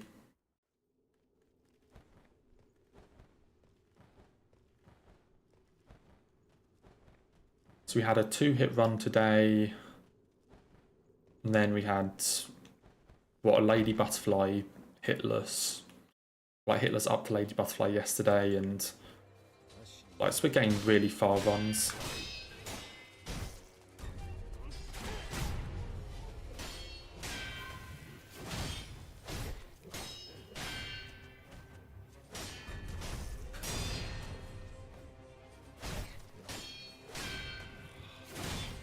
I mean, the drunkard fight I think is really annoying, because basically the attack that I got hit by, he then did the exact same attack like 10 seconds later, and I deflected it perfectly. Because like, there is one attack that Drunkard has that I don't really understand, that I always just sort of pray he doesn't do. But it wasn't the attack, but it wasn't that attack. It was just a normal attack that I mistimed.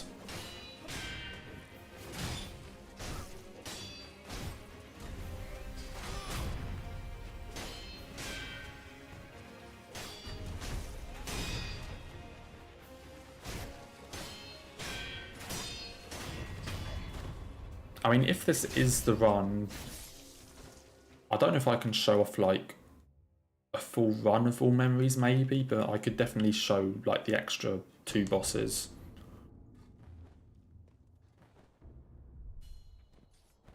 I mean, I'm trying to think of how much longer a full run of all memories would be. Honestly, maybe like 15 minutes longer than this.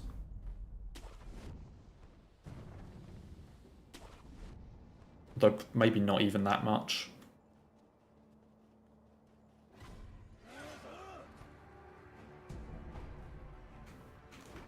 Because Headless Ape shouldn't take long at all. It's basically just the second phase of Guardian Ape, but a lot more squishy. And then Demon of Hatred has a bit of a running section, and then it's also just a long fight.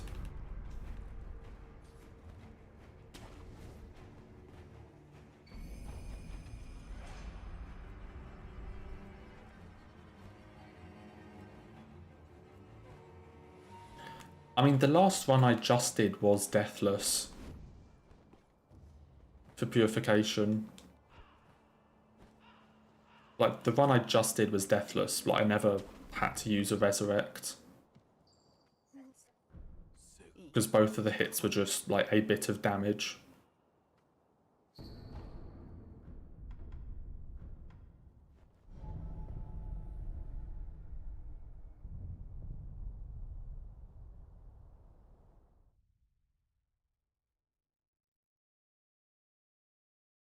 That thing, for all memories, I think I would need to add in an NPC quest line to get enough Echoes. Or I need to basically pick like 4 Echoes currently used to get rid of.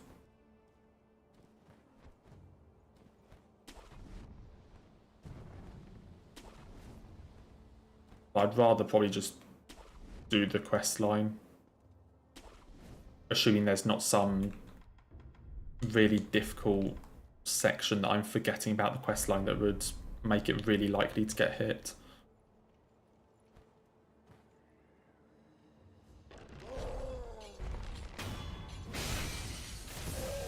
You know, nice, about to finish the Deathless run.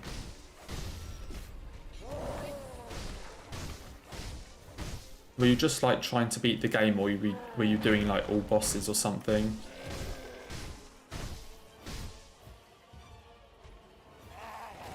So if you haven't done all bosses, then that's your next goal for Deathless.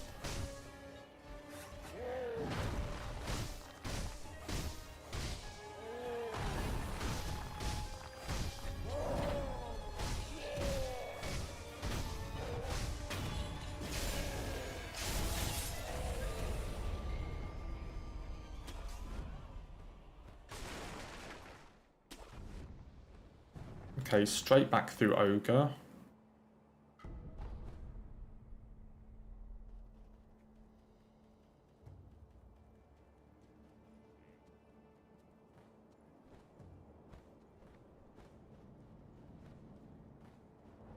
I mean, but Deathless for Sekiro for me isn't really any fun now because I know I can do Hitless. It's like, I guess, I mean, obviously Deathless would probably have less grinding, but I know I can do Hitless, so there's not much point in me trying, like, Deathless stuff.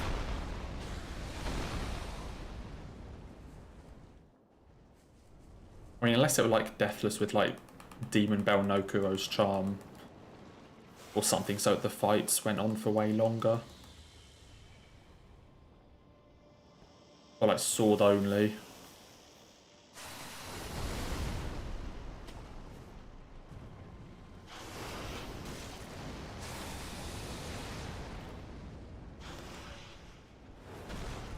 So that still doesn't interest me that much.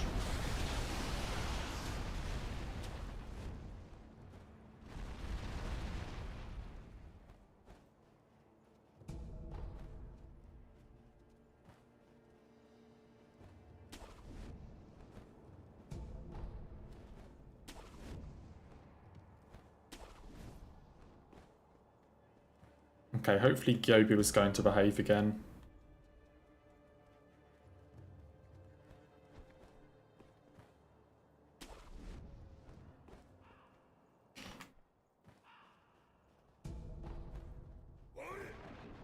Please behave again.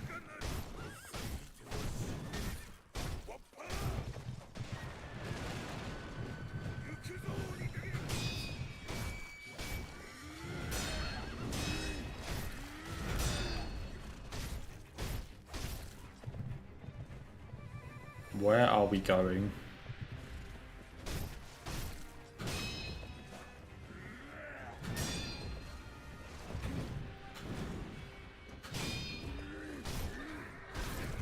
That should be phase 1.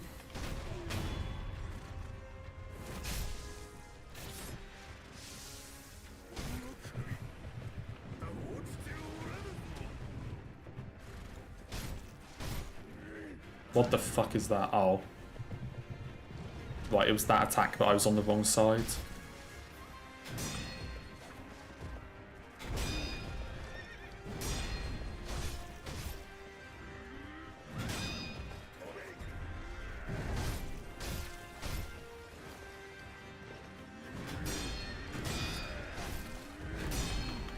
Stagger? Okay, another Gyobu.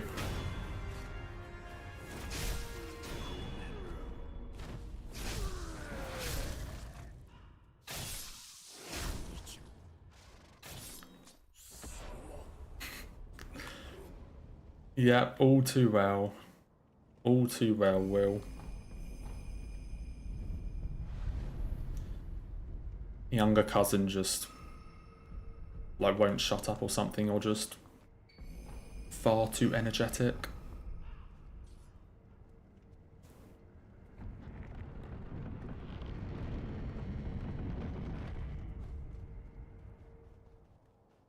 Because I have 3 younger cousins. And like 2 of them are fine, but 1 is super like energetic.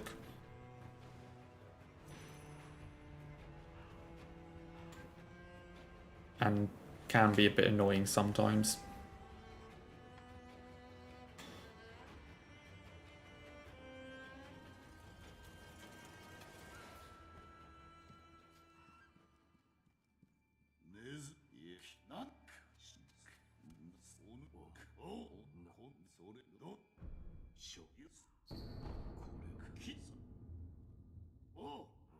I haven't seen them in a while, so maybe they've changed in that time, but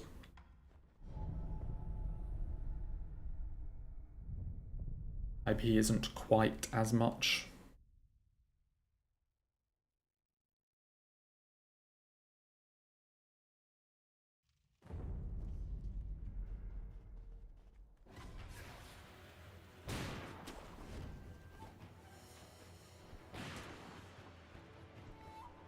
I mean, there are actually quite a lot of my family that I haven't seen in a while.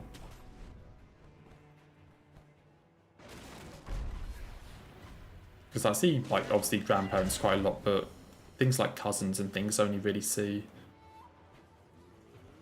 maybe like a couple times a year or for like a get-together thing.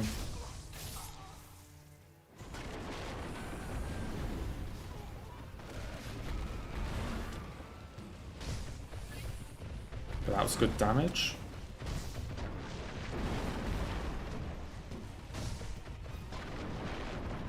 Okay, where are you going?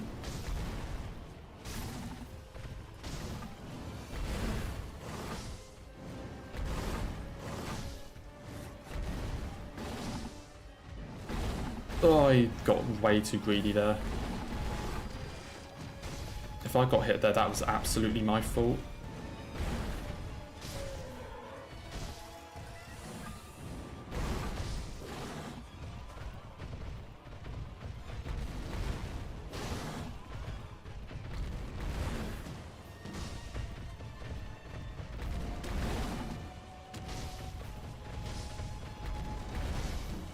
Stagger. Run into a wall. He's not going to run into a wall.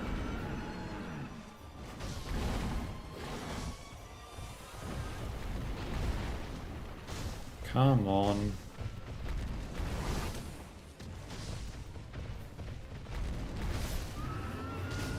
There we go.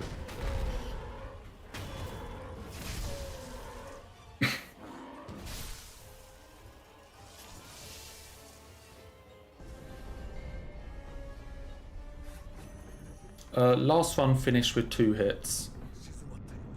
So a tied PB. 1 hit on True Monk and 1 on the first Drunkard. So all in all, a pretty good run.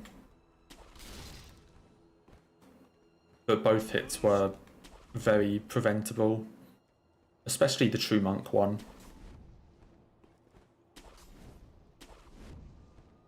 So I think that's my either second or third 2-hit run.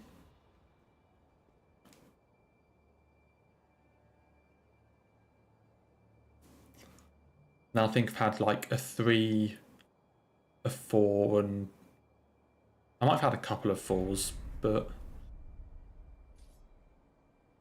it seems we've had a lot of low hit runs and we've had a lot of runs that have like gotten far into the game. I just need to combine those 2 things now and actually like close it out.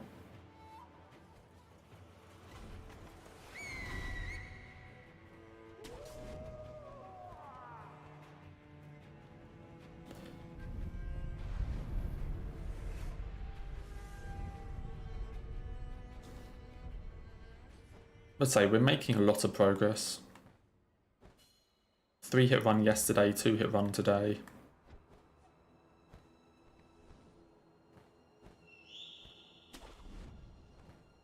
And the 3-hit yesterday made it to Lady Butterfly as well, so there was also the distance aspect.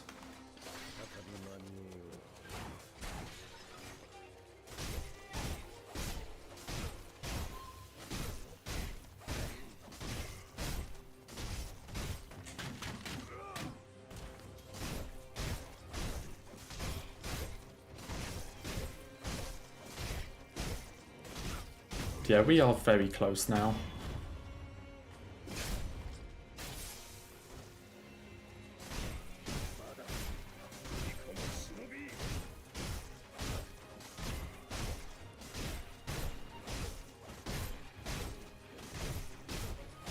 I'm getting all of the segments separately, I just need to get them together.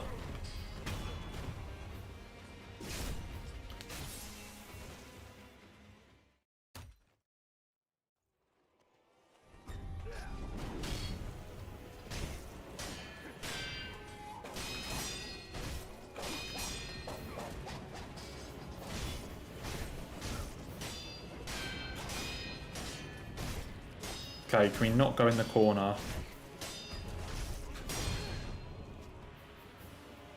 Genny, can we not be in the corner?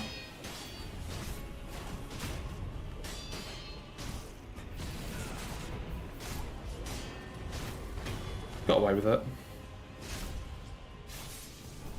Very awkward position.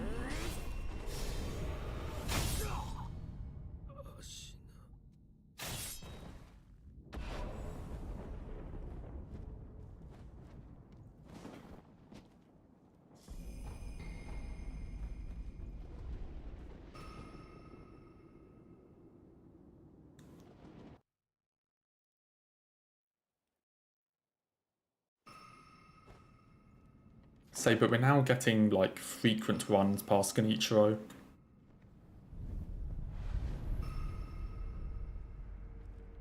Like, I remember like a couple weeks ago when it took us an hour to get past like Bull or something. But now we're pretty often getting consecutive runs past like Genichiro.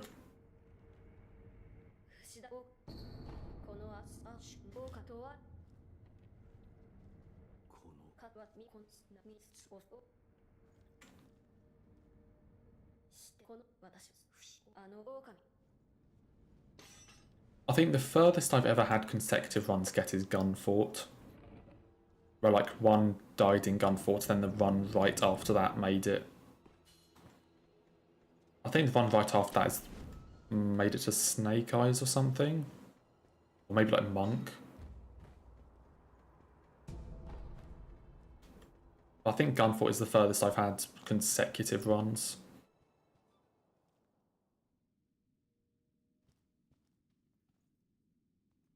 Did I not kill the rat? Hold on. Did I just not speak to Ishin?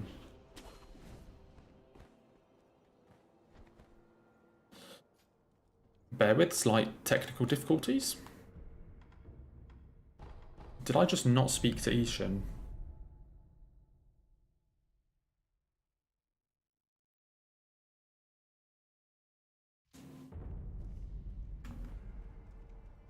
Or did I also forget to kill the rat? I must have also forgotten to kill it.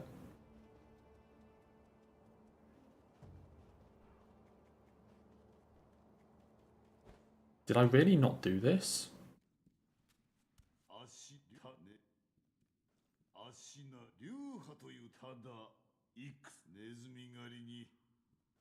Okay, I didn't kill the rat.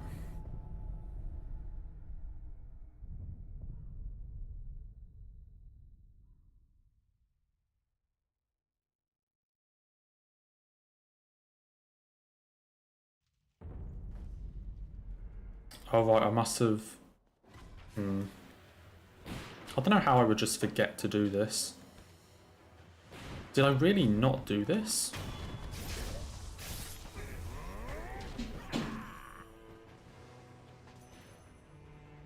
Like, did I really just not do that? Because I spoke to Ishin.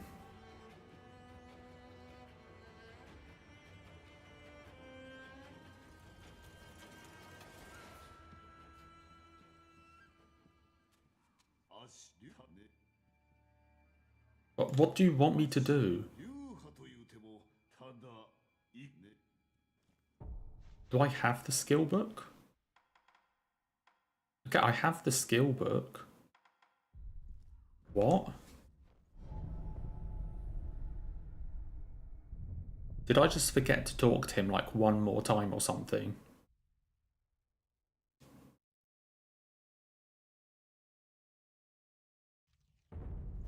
Hold on, is he now going to be in his place?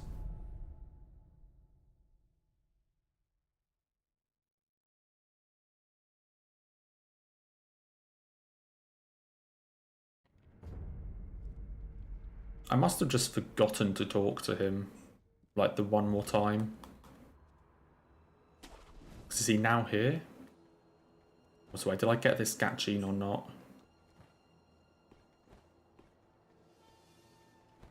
Like, he's still not here.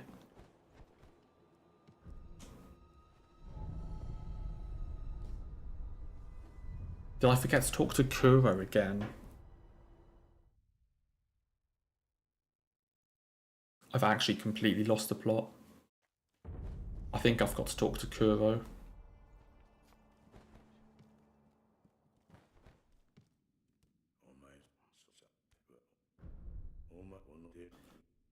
Hang on.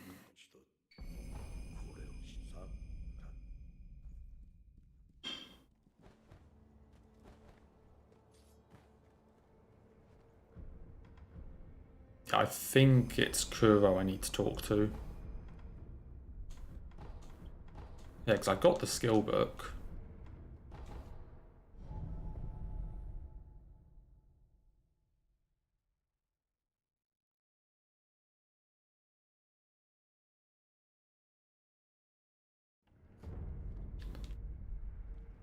Is it you? Okay, there we go. I think I just forgot to talk to Kuro again. Okay, please be here. Yeah, okay, it was Kuro. Yeah, because I definitely killed the rat before because I had the skill book. I just forgot to talk to Kuro like one more time.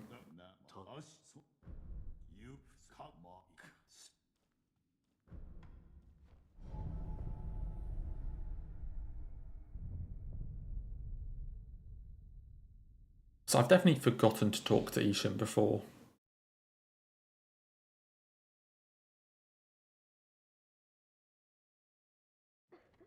But I think that was just me being a bit dumb.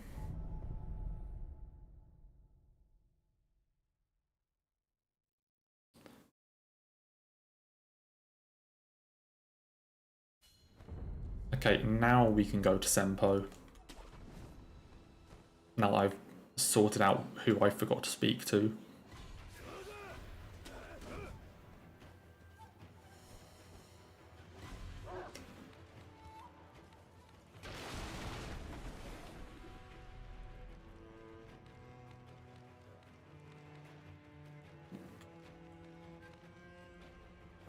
So I guess sometimes you just completely autopilot. Because after you open the window, you need to talk to Kuro one more time. And I guess I just opened the window and went straight to where Ishin was, instead of talking to him again.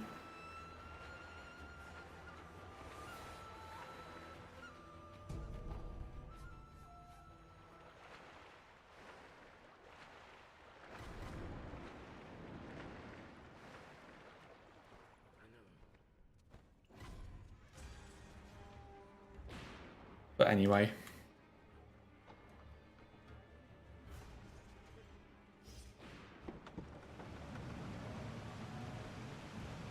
I mean, there was no risk of a hit anywhere there, so I can take as long as I need to, like, sort that stuff out.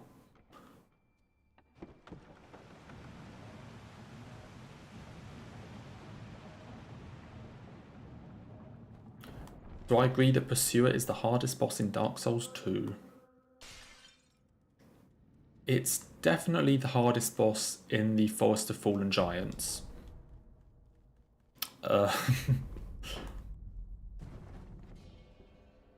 All of Dark Souls 2?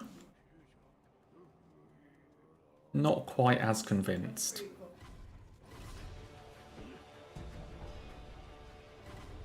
there are some interesting ones.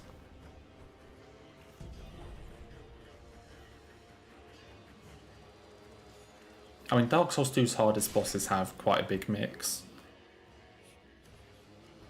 Like, you've got your really well-designed, like, fun, difficult, like, hardest bosses. And then you also have the one, like, super bullshit hardest boss.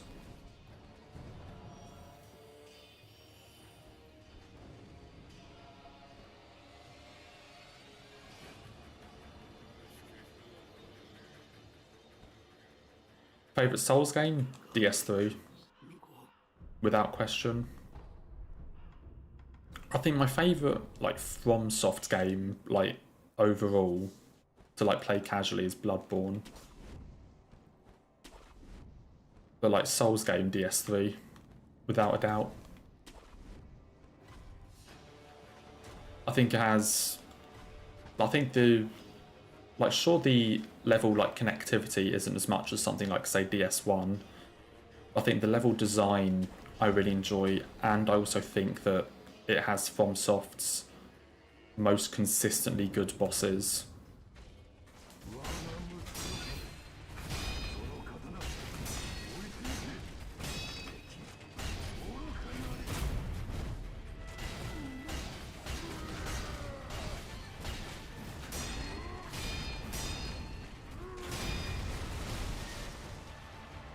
Like, you know, there are only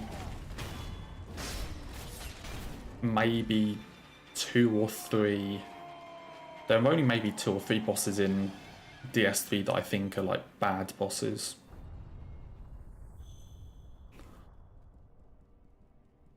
And, like, the majority of them are absolutely incredible in my opinion.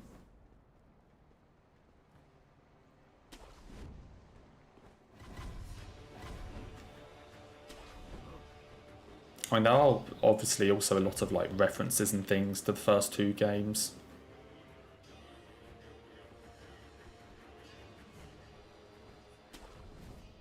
Which, I mean, because DS2 is my first Souls game, I didn't get, like, all of those references.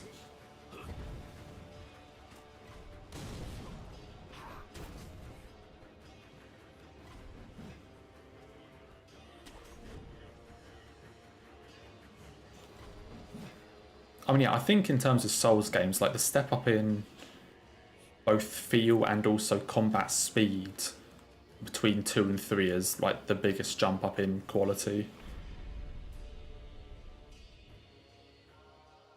Because it's quite a fast game and it also plays really well at that speed.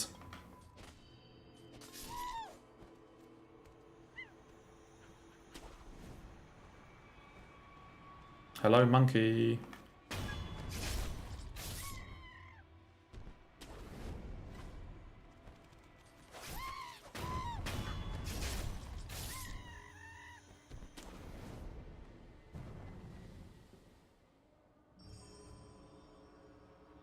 I mean, like, best, like, actual movement in a FromSoft game is definitely Sekiro, but of course you wouldn't really consider it a Souls game as such. Souls' best movement is definitely DS3.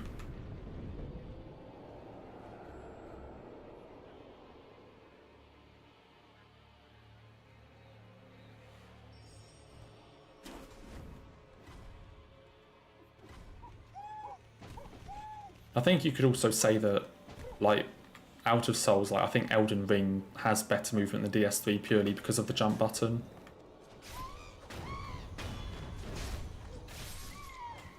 Because, I mean, Elden Ring is basically, I guess it kind of takes DS3's base.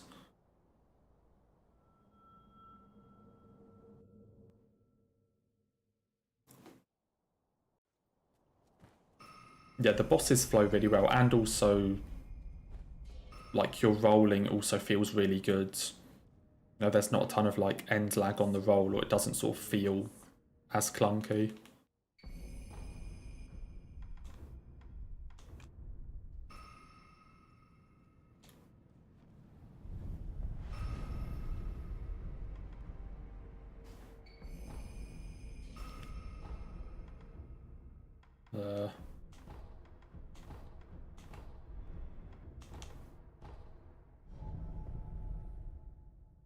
Yeah, Elden Ring is basically DS3 with a jump button and guard counters.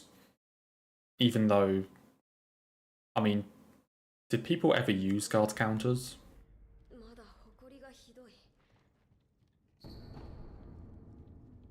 Like, in a casual playthrough, did people ever actually really use guard counters?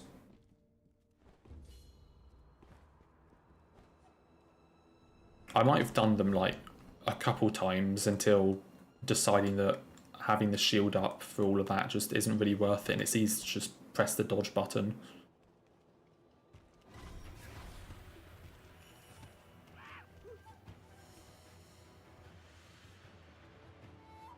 I mean, I guess with like a greatsword or something that has a lot of reach, they could work better.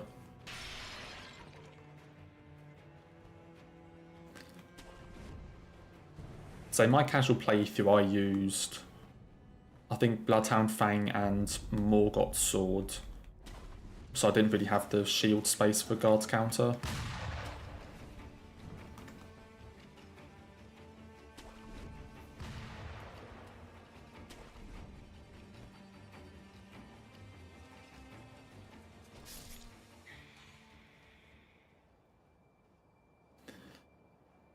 And yeah, the Nito fight, like the drop into the fight is a bit annoying, I guess, because it, just sort of forces you to take damage.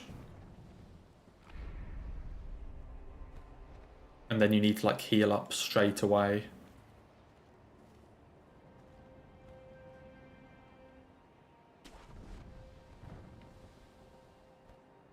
Like, it's kind of like Mog's Nihil and Elden Ring, where it's just unavoidable damage.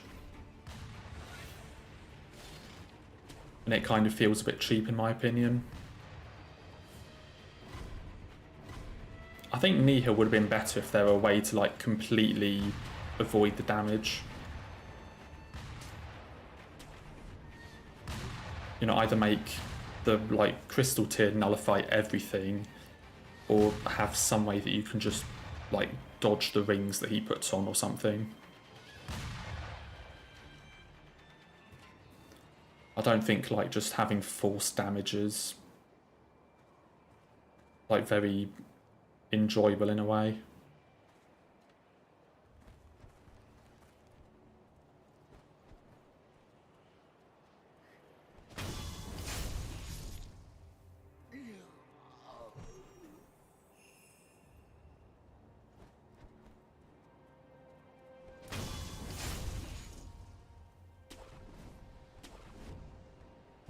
Yeah, now this guy somehow didn't see me.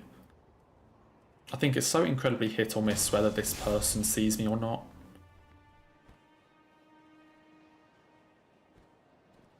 I guess it might just be to do with, like, if they have an idle animation where they, like, look in each direction. Might just do with, like, which way they're looking when I do the grapple.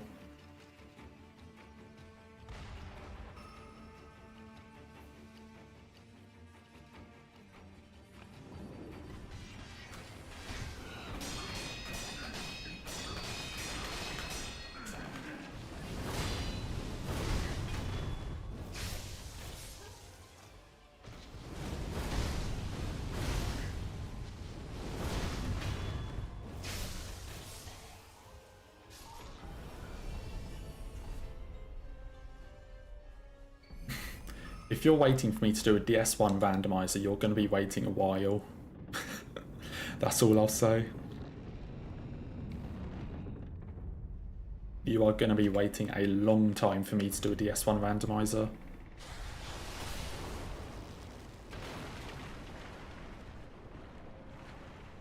Because I just don't... I mean, sure, it's good, but I'm not a massive fan of the S1. Like, in my opinion, it's a decent game. But I don't think it really holds up as well, or is as good as, stuff like Bloodborne, Sekiro, DS3, Elden Ring.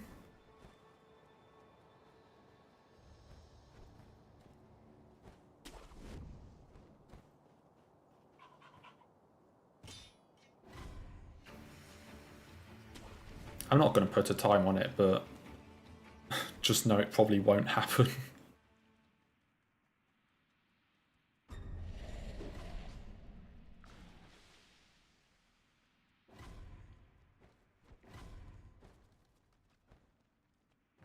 Because I am not good enough at DS1.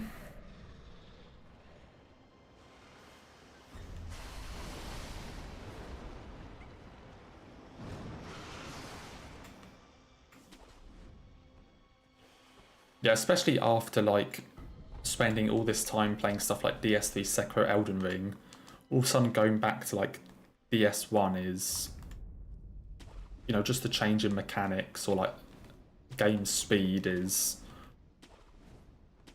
massive and very difficult to readjust to. Okay, no grabs this time.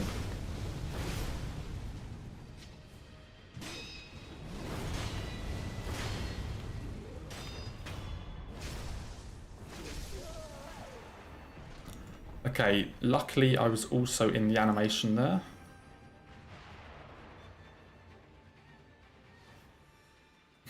Yeah, you beating ONS first try still pisses me off. Like, how did you do that?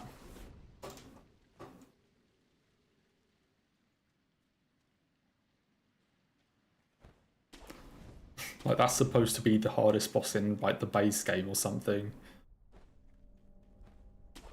It's supposed to be the one that players get stuck on for ages, and it's like, oh yeah, first try. You know, not too difficult.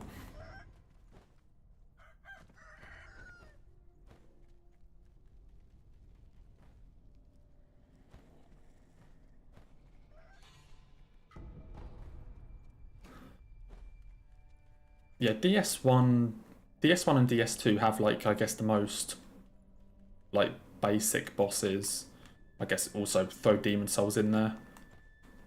But, you know, I think that comes mostly from, you know, them just being old and, like, FromSoft not having, like, as much, like, funds and things or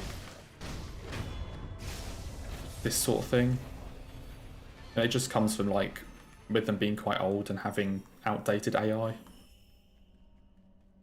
You know, where bosses just have sort of like 3 attacks.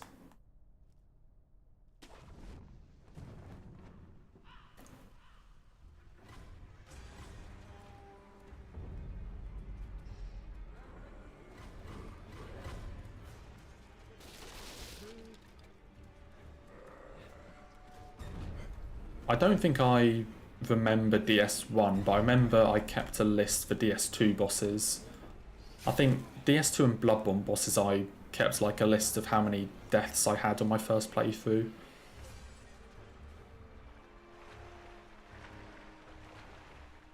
I don't think I did that for DS1. Yeah, second boss is Taurus Demon.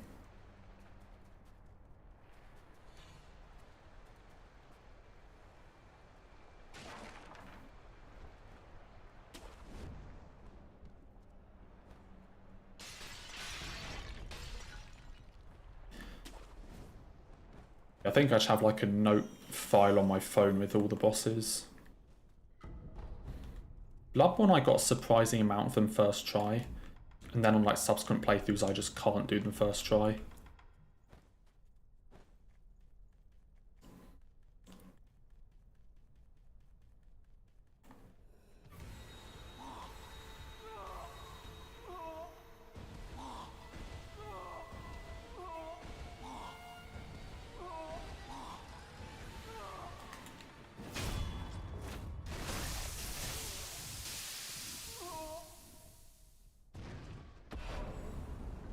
Yeah, and then you fight something like, yeah, any of the inner Sekiro bosses, or even like, if you go into Elden Ring, just something like Melania, and you just see the amount of different moves.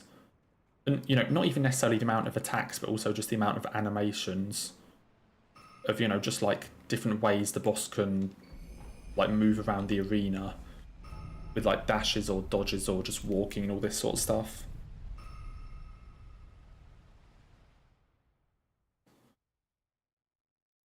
Like the contrast of in like sort of 10 years of No, I do not want to do reflection. No, in like 10 years or 12 years, whatever boss design of how like much better and much more like in depth the bosses have got.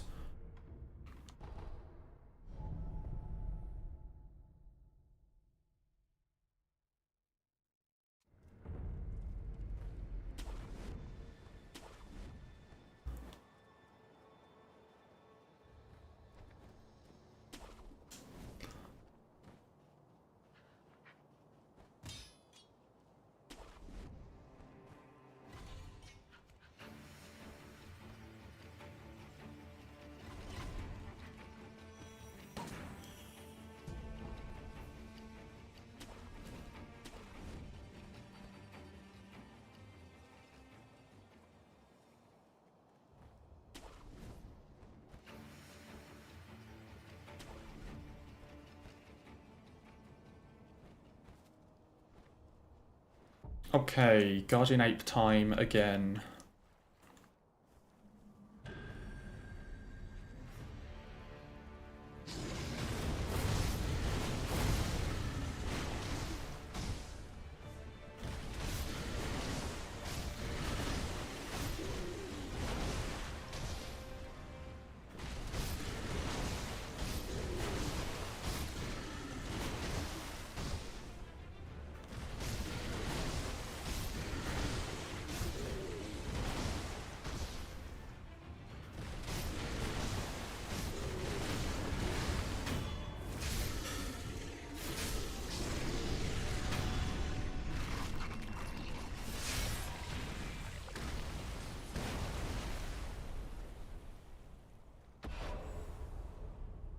Okay. And time for fun.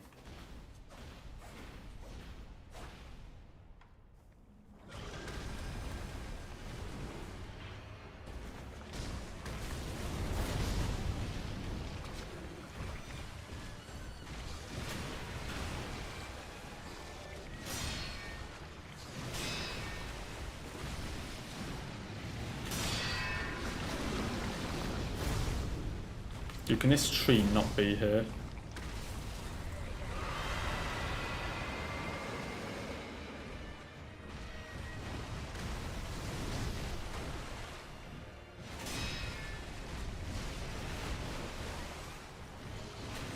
What are you doing?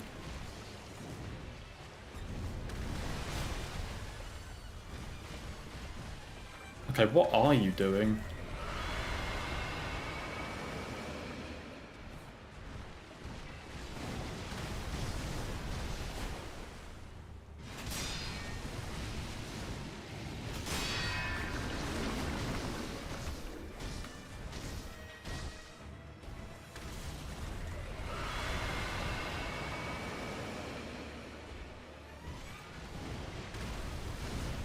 That was close.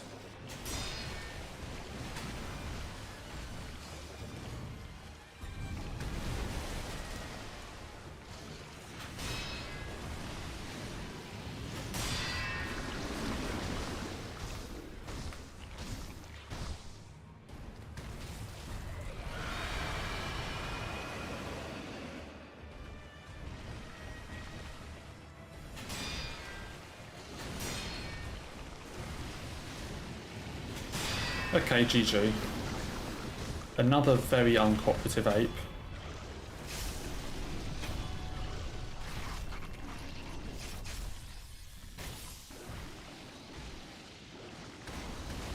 Modding old bosses and putting them in Elden Ring. I mean, I think first you would have to like mod all of the other bosses to actually get them into the game. Yeah, if you could do that, then a lot of them would probably be a pushover. I mean, unless... Because the other thing is you would also probably have to mod, like, attack speed.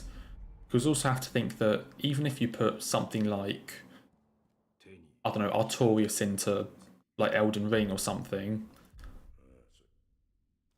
like, the bottom line is he's still going to attack slower than an Elden Ring boss. So even though in DS1 he's really difficult, putting Elden Ring with his like normal attack speeds he'd probably still be very easy. So you would also have to change that.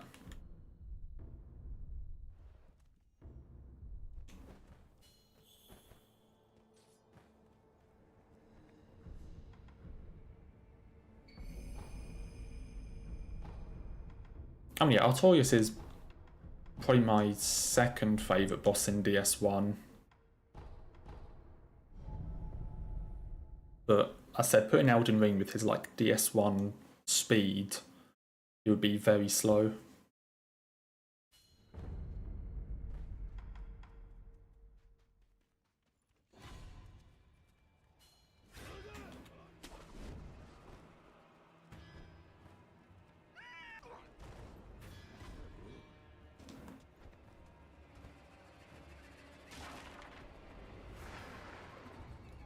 I can't remember how many attempts it took me to beat Artorias. It was probably like 20 or something.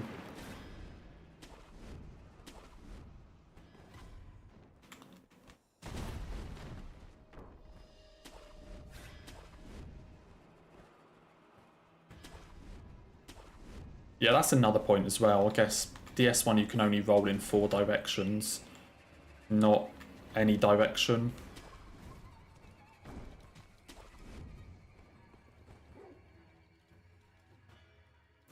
My favourite in DS1 is Sif, and probably Calamite third.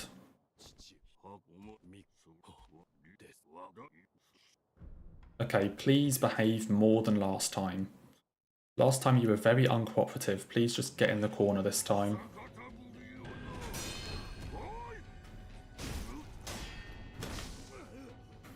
That's my fault. That's my fault.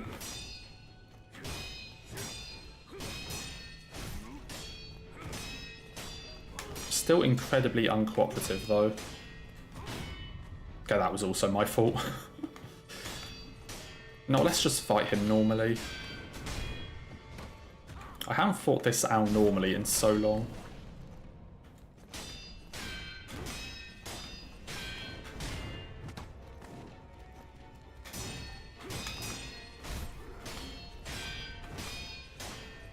I guess the reason I don't like fighting him normally is because of all like the smoke grenades.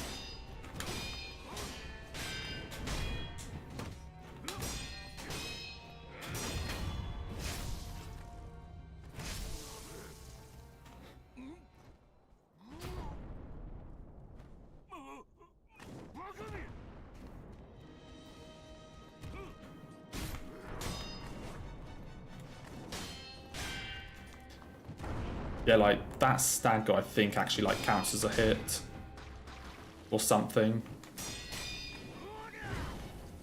Which is why I really don't like fighting this phase. Or at least fighting it for no hit.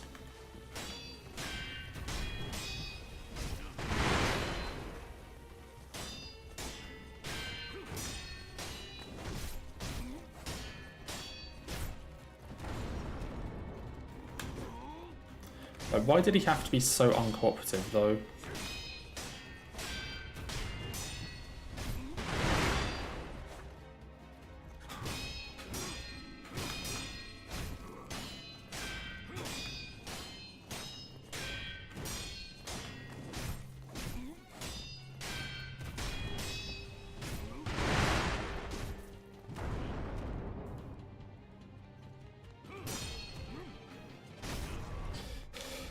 Whatever.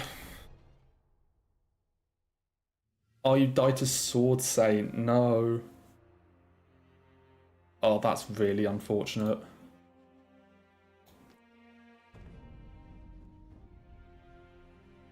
So close to the Deathless.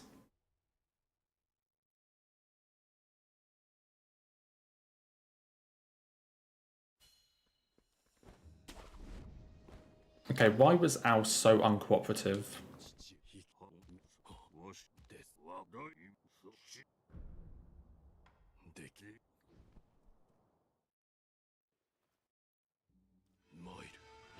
Why are you always charging me now? Like, why are you always charging me?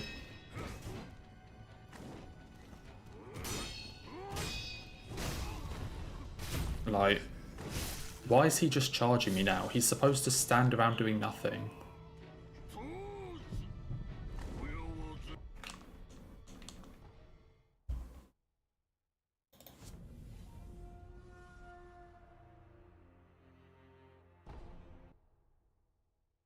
Like, you're supposed to just stand there and, like, let me buff up.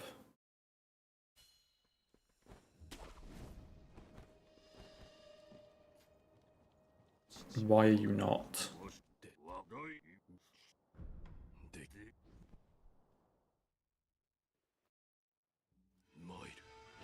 Yeah, that's what you're supposed to do. Just stand there and then double shuriken this attack.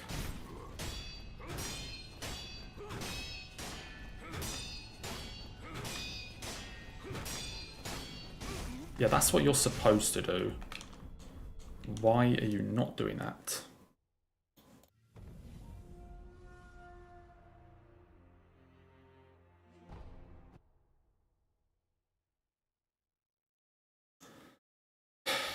Oh dear. Yeah, the spear phase of Ishin is really difficult. Definitely the hardest phase. Because I think if you can get through phase 2, then phase 3 you have all the lightning.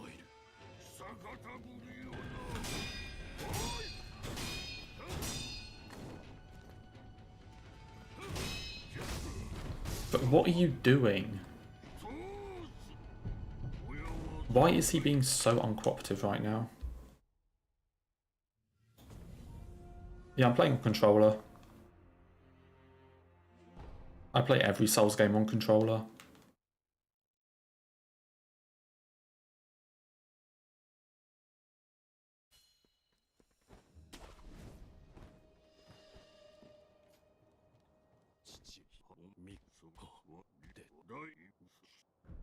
Okay, why is this dude being so uncooperative? But why are you just charging me every time?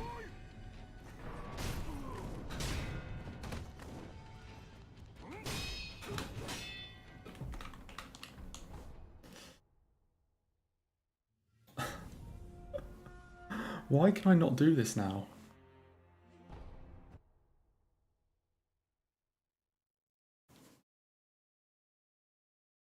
Like, normally he charges you straight away, maybe like a quarter of the time. And now he's done it like every time but one.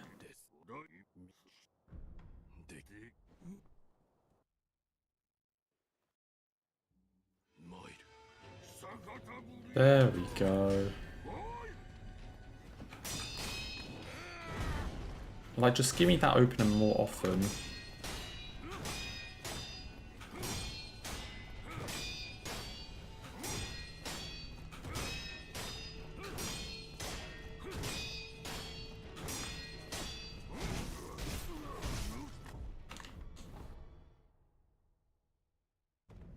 Okay, one more.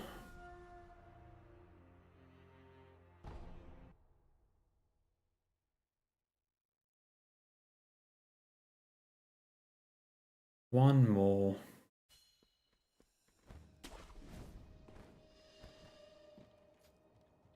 How's it been Owl and True Monk to trip me up today?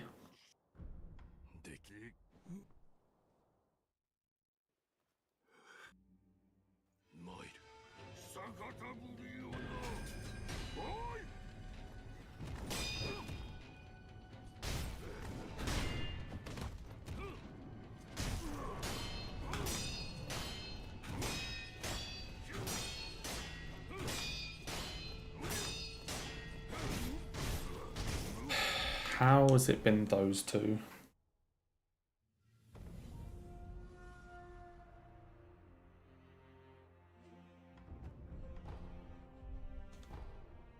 Oh well.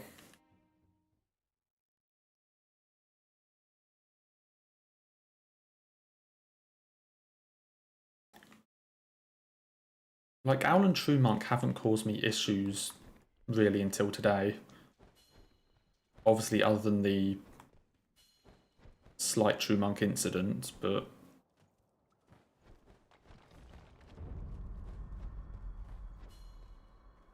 Like, they've never really caused me any issues.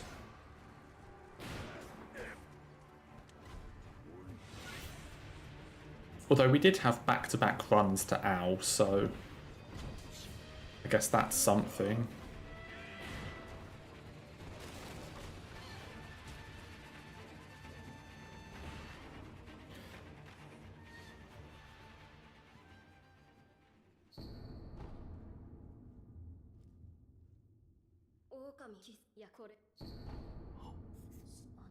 I just need to get back into Fountainhead and not mess up something really easy.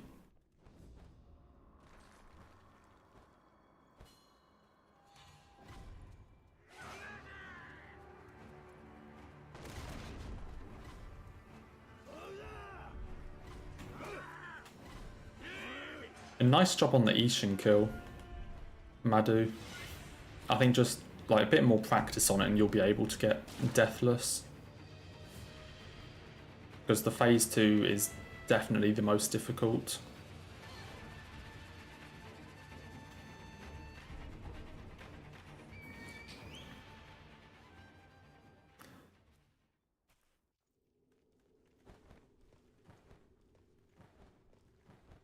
Yeah, the reflections are a really good way of practicing. Because you can just do them all the time and not even have to load like saves or anything. I wish like other FromSoft games had that, where you could just refight bosses when you wanted.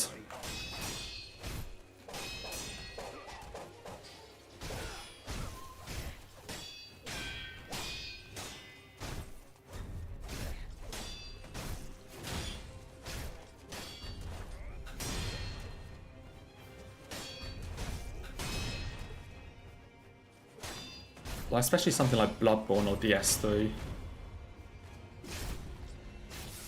It'd be really cool if you could just like refight the bosses when you want to.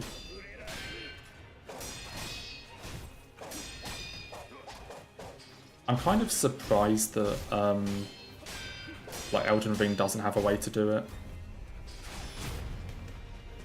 Like even just with like the Remembrance bosses. I'm surprised there's no way to refight them.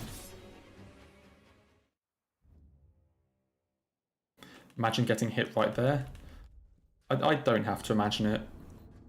I've been hit there a few times. Not today, but like sometimes we'll just get hit on Tutorial Genicho just from like a lapse in concentration at some point. So I think I got hit there yesterday. Like once, but...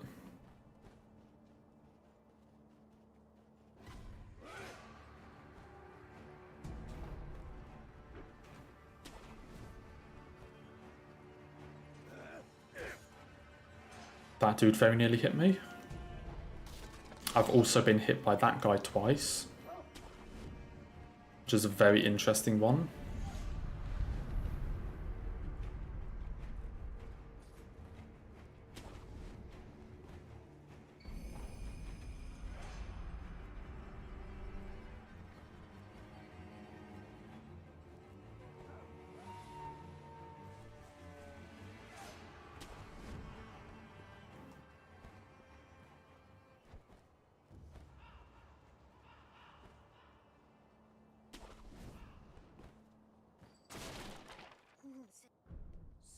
Oh dear. Let's see if we can get like 3 consecutive runs to like Owl.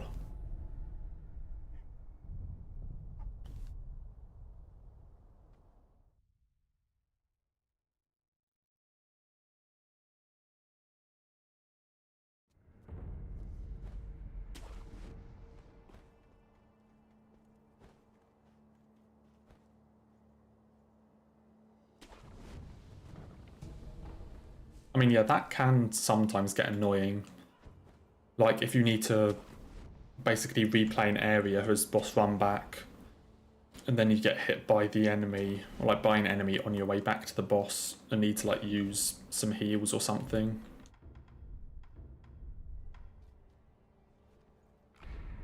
So it's nowhere near as bad in like DS3, of course, or like Elden Ring basically got rid of boss runbacks, except for like a couple.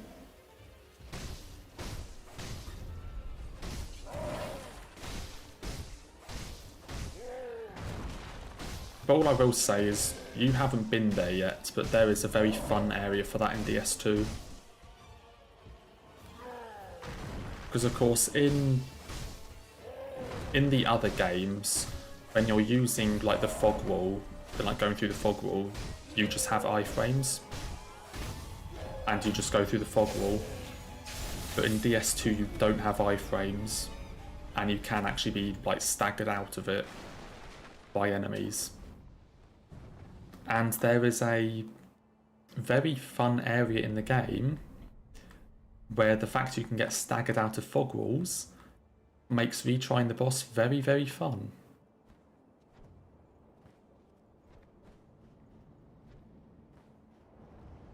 You definitely haven't got there yet, but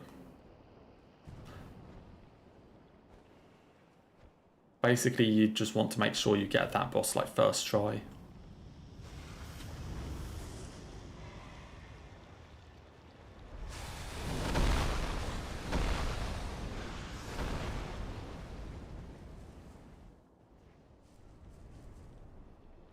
Yeah, DS2 has some very questionable runbacks.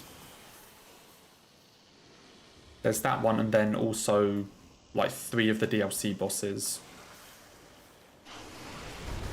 But like one of them in particular, like the other 2 aren't that bad, I don't think. But one of the runbacks is awful.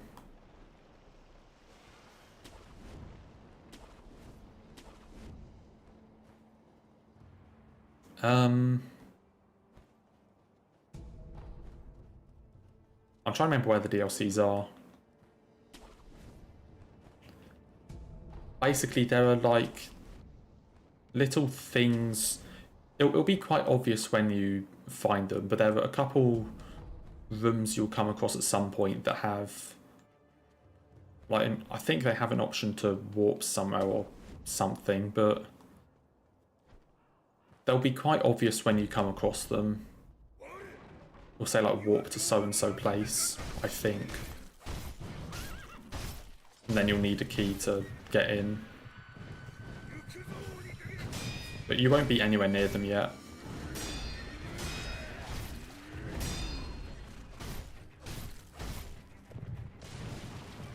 I'm trying to remember where the 3rd one is. Oh yeah, I remember now.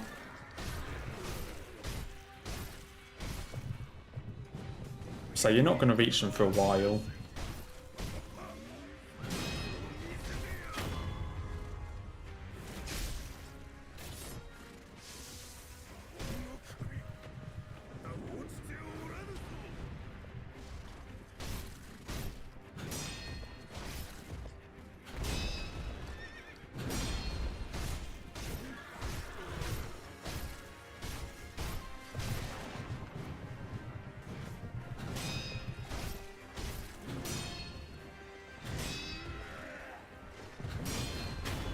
And that is another Gyobu.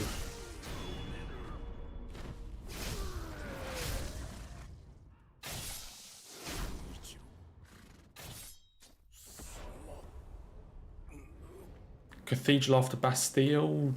Yeah, I think that makes sense as far as progression goes. Like, you won't be over-leveled, but you also won't be like completely out of your depth.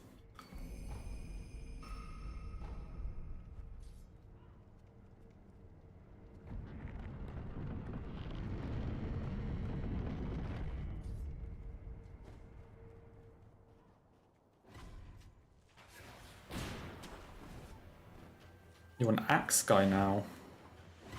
Interesting, interesting.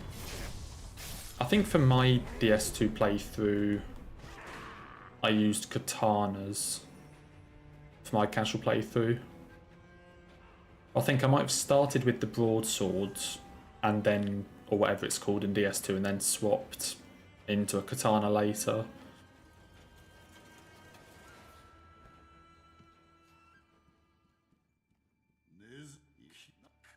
It's very easy to get a lot of levels in DS2 to be able to like use a lot of different things.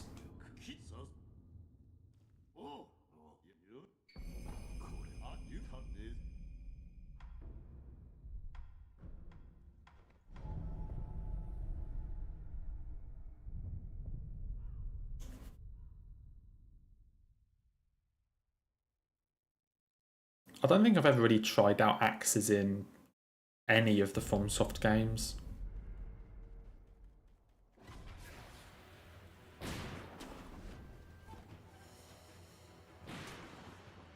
And I'm more of a simple person. I think for like all three of my like first playthroughs of Souls games, I used the broadsword. Like definitely for DS1 and 3, I used the broadsword as like my weapon.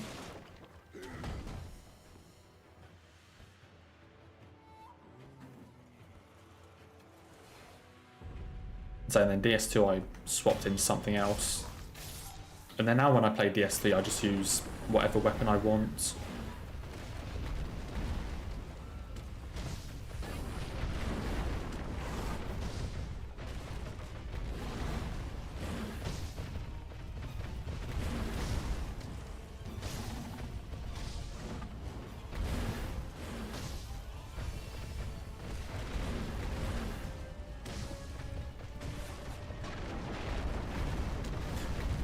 What the fuck was that? I think I got stuck on like the materials or like the wood from that structure as it was like fading out.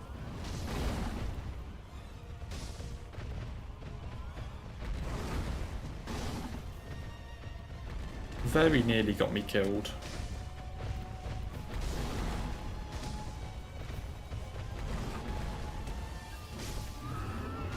Okay, should run into a wall. He's not going to. Oh, he is. Had a change of heart right at the end.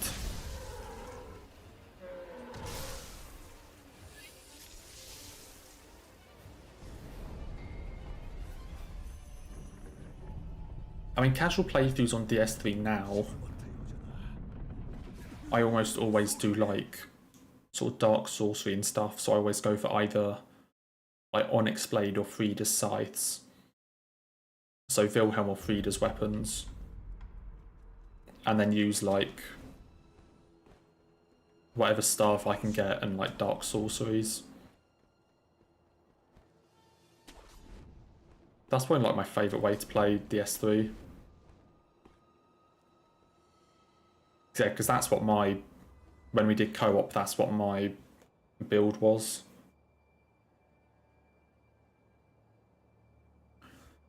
Because I mean, Frida's Scythes are my favourite weapon in DS3 by a mile. They're just so much fun to play. Even Onyx Blade with like its... Well, Onyx Blade is also a really cool greatsword.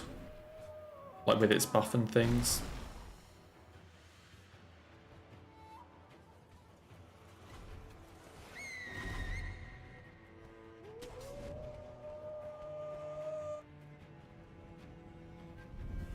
I think Frayed Blades, or like Frayed Edge, whatever it's called, the mid-ear boss weapon is also a lot of fun.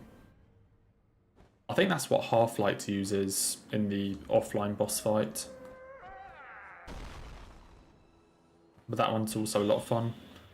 Like in general, like DLC weapons in Souls games are normally the most enjoyable.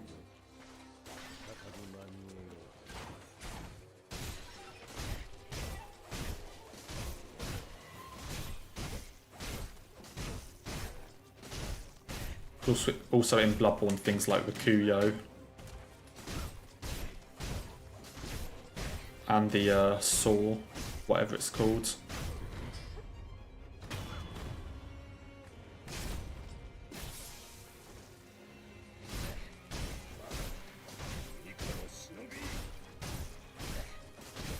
I mean, Half-Light is there just like as a placeholder. Because if you're online, instead of Half-Light, you'll get like an actual player. If you're online, you'll get an actual player who will come in and invade you. And they'll be the boss. So Half-Light is just there for like the offline stuff. Which I prefer doing. Like, I prefer just doing the offline fight. Instead of waiting around for a player to like spend 10 minutes camping behind a shield.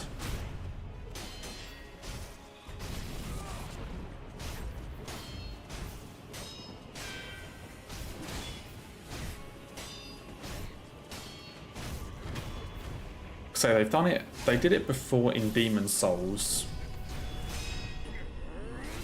And then they did it again in the DS3 DLC. Was your boss called Half-Light, or was it just called Spear of the Church?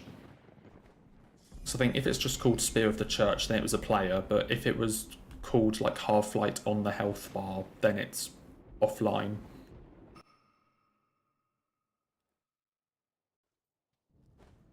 Because he does just look like an NPC. If it was called Half-Light on the health bar, then it was the like NPC, not a player.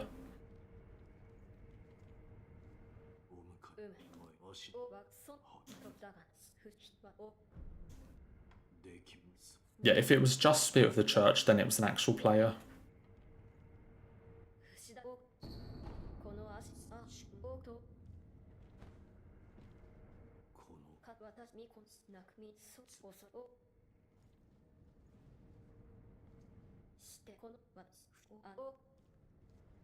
And yeah, hi Marina. Hopefully your tattoo appointment went well. Hopefully it wasn't too painful.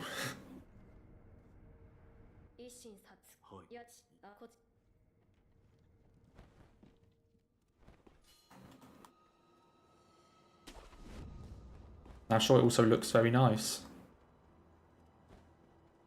And it should all heal okay, so I'm sure it is a very nice tattoo.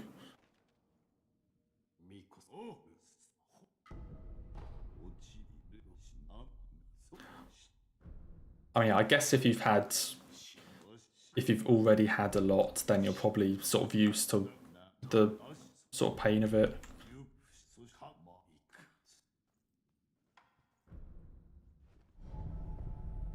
No, I don't have any.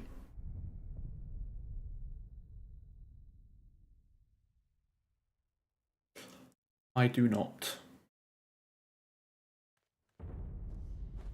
Yeah, you know, if you've already got like a whole sleeve or like a thing on your back or something, then you're probably already very used to it. Or anything on your leg or something, but if you've only had like one or two before, then I would take it as probably quite an uncomfortable feeling.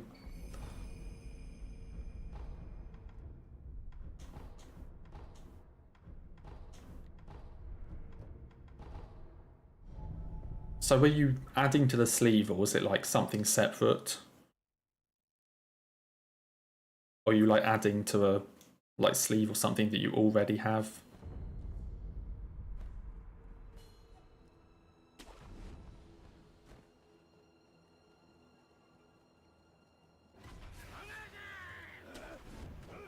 You would get True Monk. Okay. Look, if you were to actually go and get like a tattoo of True Monk on your leg or something, I would pay for it. But it can't be a small thing, it has to be like the entire leg. I would pay for it. Just to see that happen.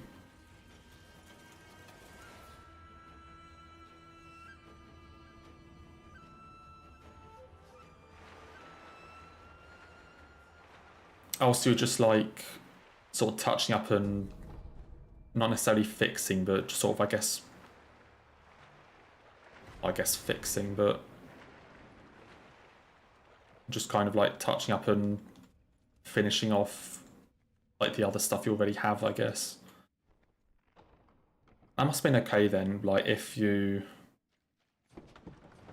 know, if you haven't got like a full piece being done, then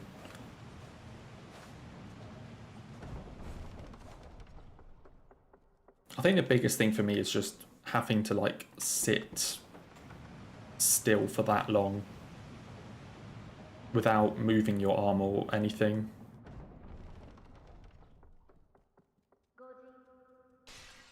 That's probably the biggest thing for me.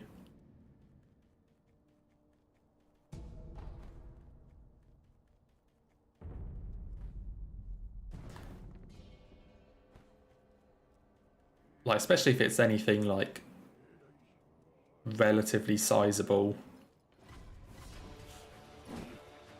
and then it'll probably take quite a long time, and having to sit still for all that long would just, I probably wouldn't be able to do it. I just end up with like a random ink line on my arm from where I like move my arm.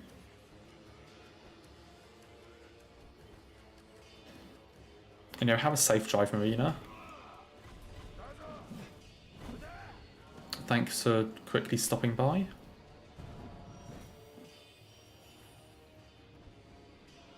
Yeah, my arm would die.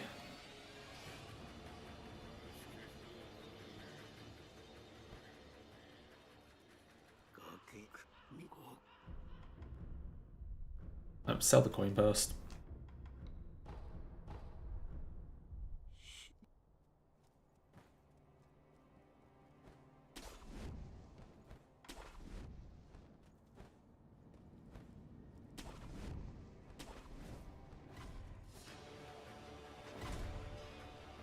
Part of it is also just like the sort of that dude has never hit me before.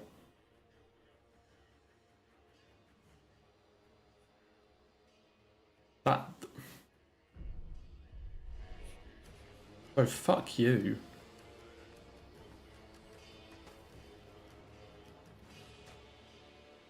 This is another of those things where it's like, I've been playing this game for 2 years and that enemy has never hit me. Like, this is another of those things.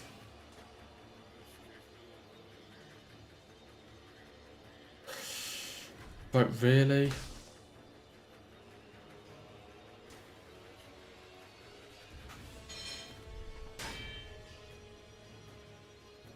Really?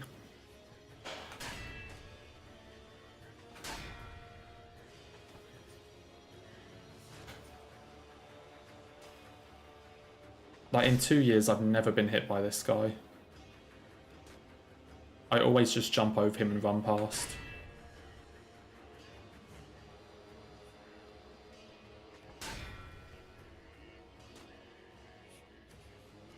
Dude, come on. Come on.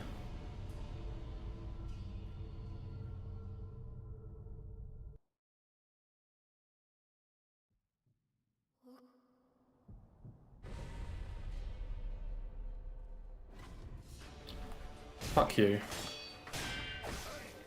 Okay, he fucks me up. Okay.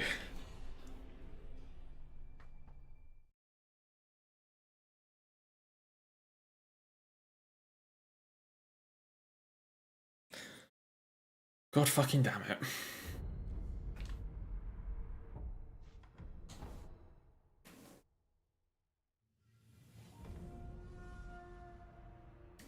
Well, I love getting hit by random stuff that I haven't been hit by in 2 years of playing.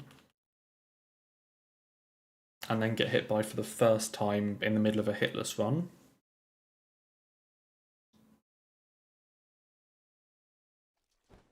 Instead of just like a speed run or something.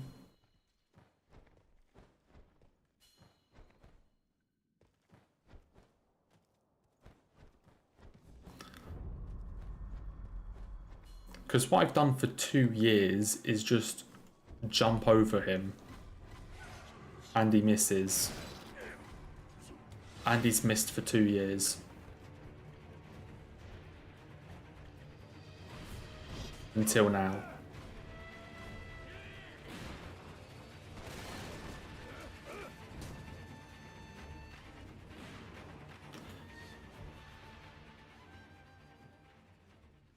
It depends how confident you are, Madhu. Like, were there any bosses other than Sword Saint that you were really close to dying on? Or that you weren't, like, as comfortable with?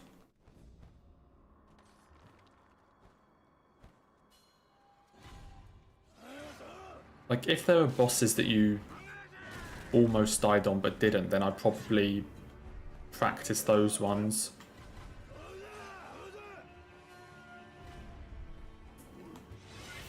Or just practice Sword Saint some more.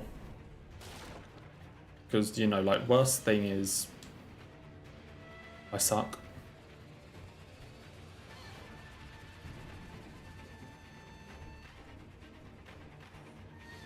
No, I'd probably do some more practice on Demon and Sword Saint then. Because the last thing you want is to, like, get to the end of the run again and then lose another run on Sword Saint.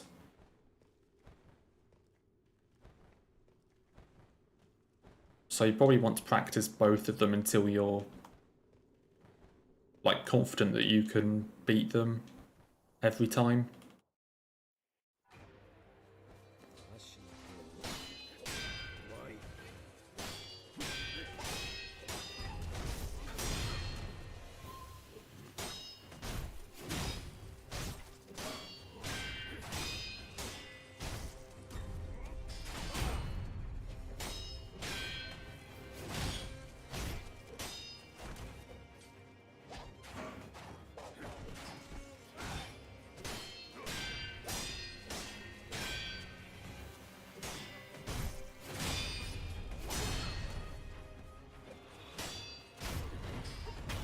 I think if you're comfortable that you can beat them every time, then go for another run, but it never hurts to do a bit of practice.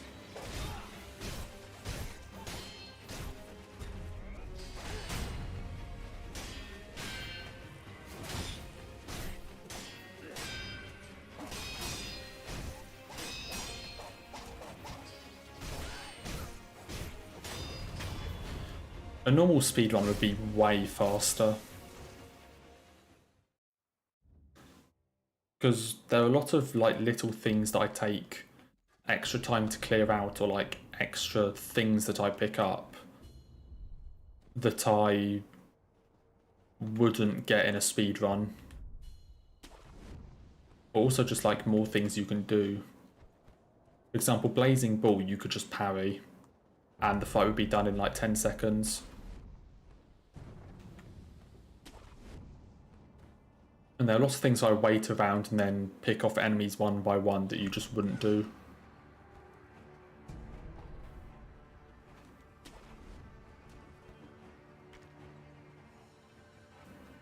And lightning reversal on Genichiro and Sword Saint. So yeah, speedrun would be a lot quicker. Obviously even faster if you also do like a glitched speedrun, and where you just start skipping a ton of bosses.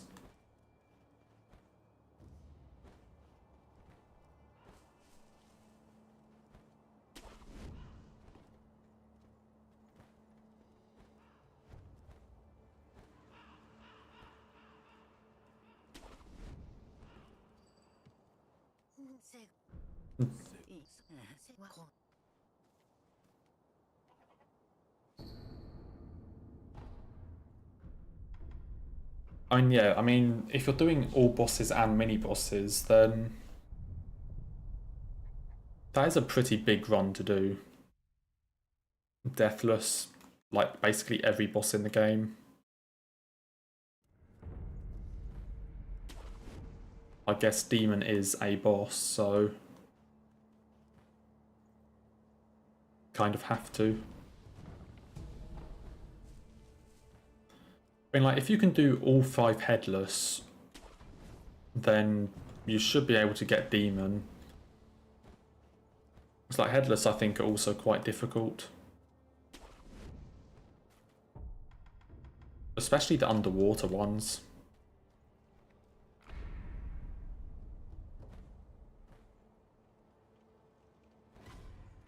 What?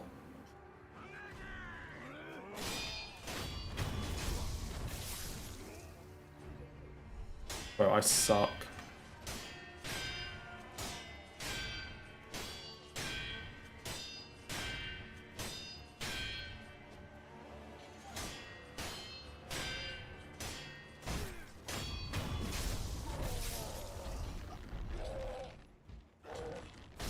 Oh my god, and after all that, I messed that up.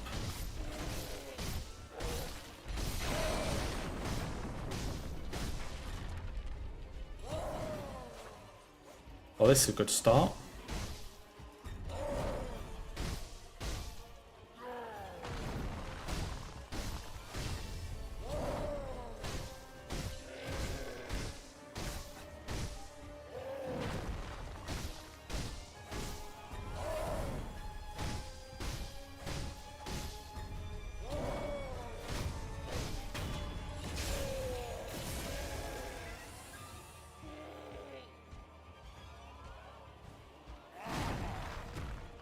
Oh.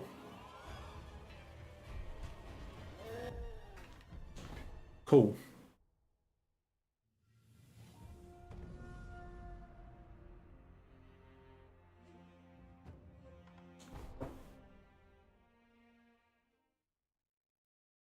Yeah, I think all Headless are quite difficult, but personally I find the underwater ones the hardest.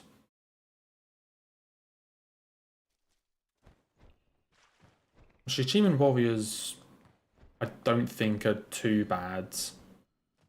Like, the only real risk is Terror.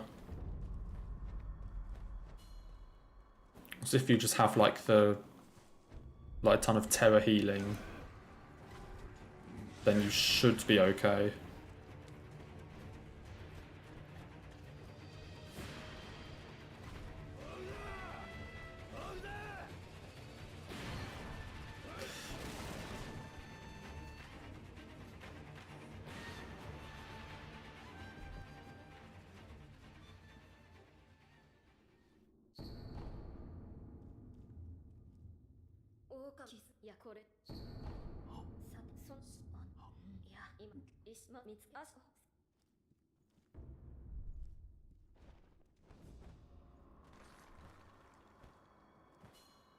I mean, I suppose, yeah, the mist to slow you down is quite annoying to deal with. Especially if it just teleports behind you and then you have to get away from it quickly.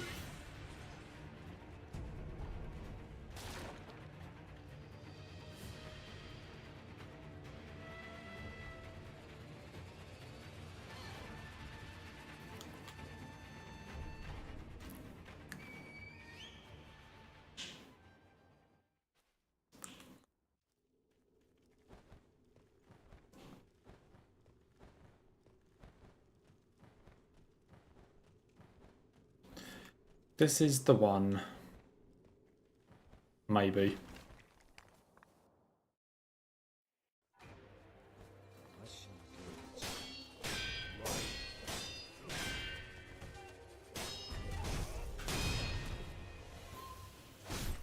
But yeah, I guess because you don't need Divine Confetti for the underwater ones. They just take a lot of damage.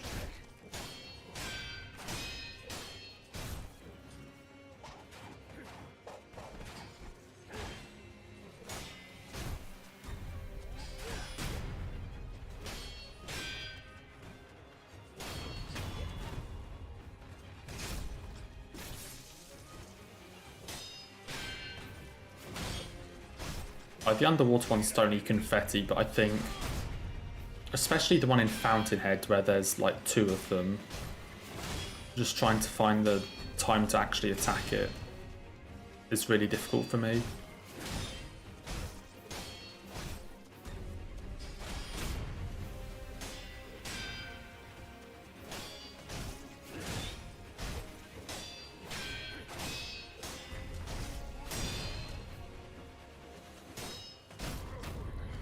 Oh yeah, this is the first run, of course. First run of the day. We just did practice for like 3 hours.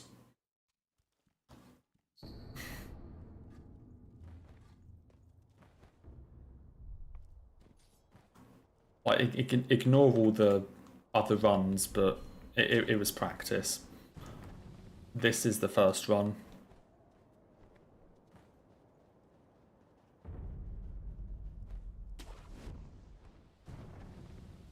Yeah, if you just don't count like the other 5 times I reset, then yeah. Just ignore all the resets.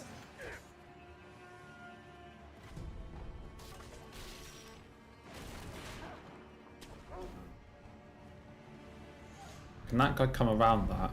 Probably not.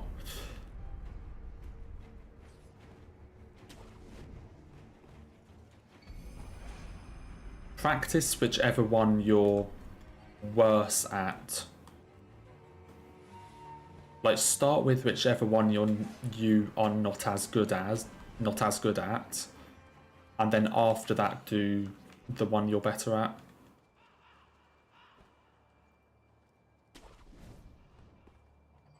So, because I don't know which one you're better at, but I would say do the more difficult one first.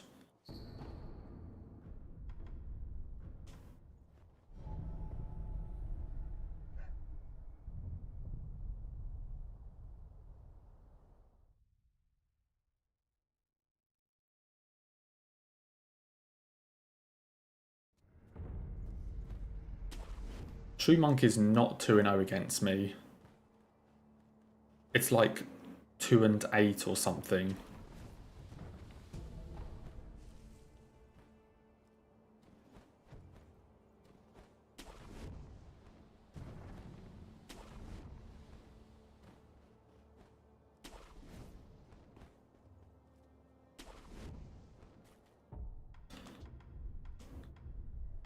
Yeah, Demon is just very large, so... And like with the camera and things, it can be difficult to like see what it's doing.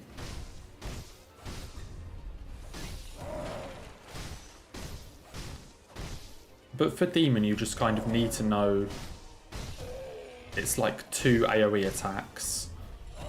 So you know when to like run away, and then all the other times you can just be right next to it.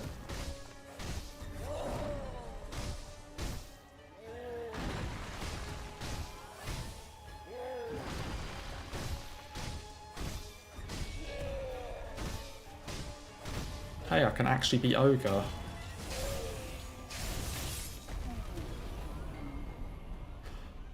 Look at that, I can beat a mini-boss.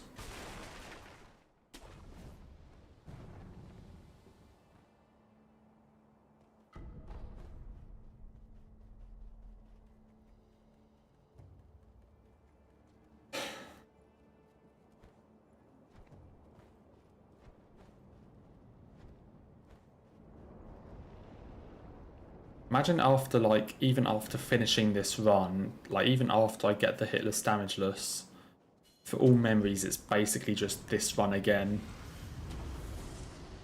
Plus, like, another 2 bosses. So even after I get this run once, I have to get it a second time for that run.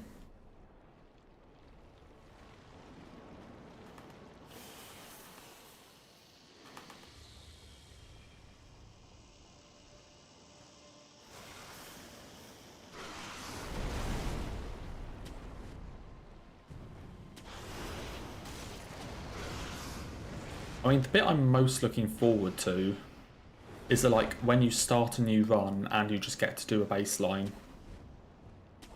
You know, you just get to do a ton of no resets and just, like, do the run in full. So rather than now when it's like, oh, I got hit once, reset.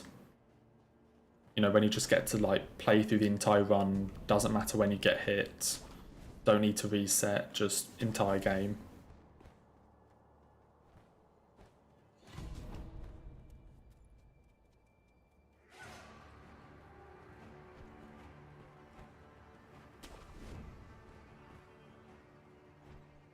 Hopefully it won't be too long before we get it.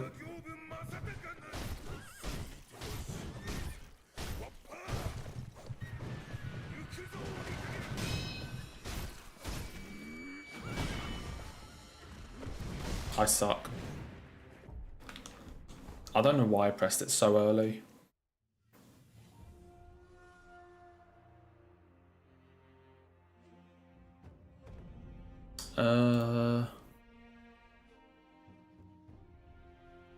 Try and just see.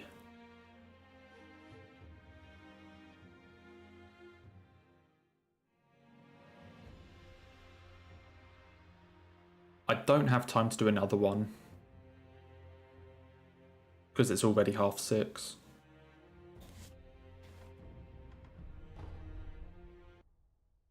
What I want to see though, that is the wrong file.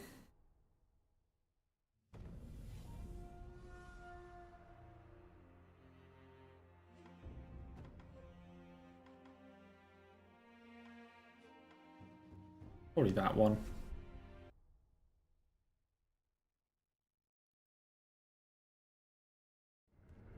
Yeah, this is Demon of Hatred. This is what I need to add in for all memories.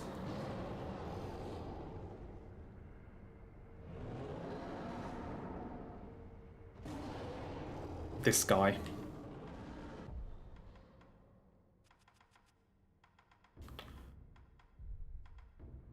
That would be Gatchines. I just want to set my thing up like normal. This would be Akko, and this would be Confetti. Yeah, I'll fight him.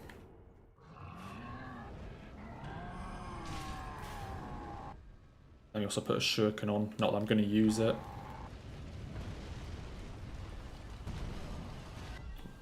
Okay, I have 16 attack power, which is more than I would have. I would have like... I think I would have 12? I think in the actual one I would have 12.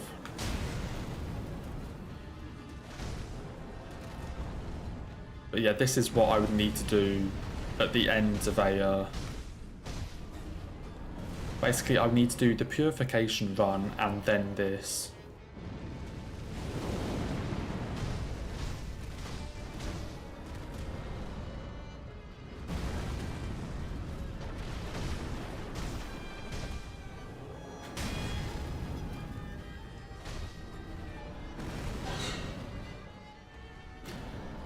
So yeah, this at the end of the run I'm currently doing does not seem like a good time.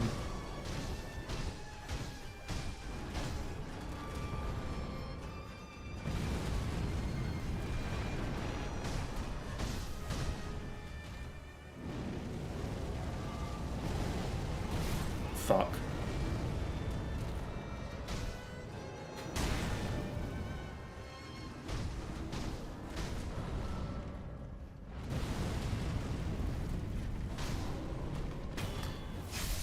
And it's also 3 health bars.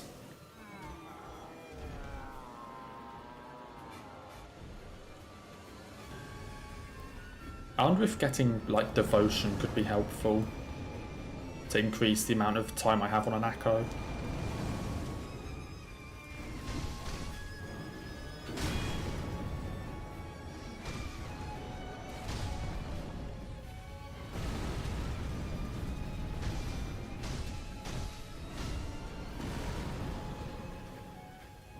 Yeah, this guy will end a few runs. Let me say that much. This guy will definitely end a few runs.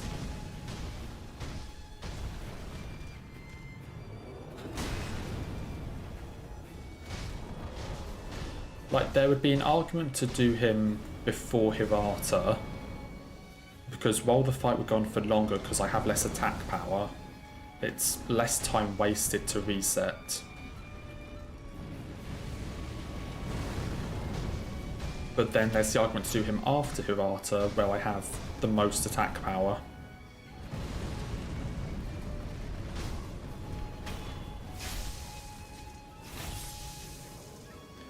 So I can't fight this guy until after Divine Dragon. Crap. Oh, what do I not have? I don't have mid-air combat arts.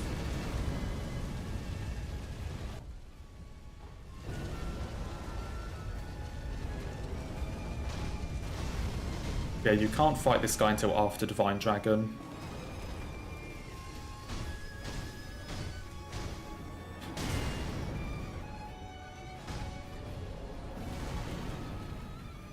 Because that's just when he spawns in.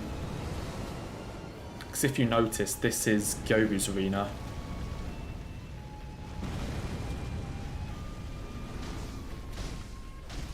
Like, this is actually Gyobu's boss arena. And it doesn't change. Like, after killing Dragon, there's like a lot of the places in the world change. And this is one of them. So yeah, so you can't fight him until after Dragon.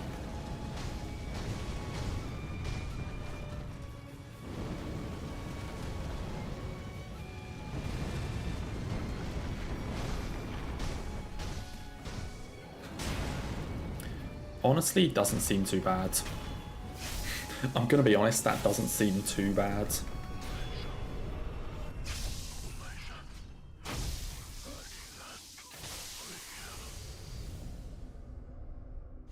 Like, that attempt there was only like 2 hits.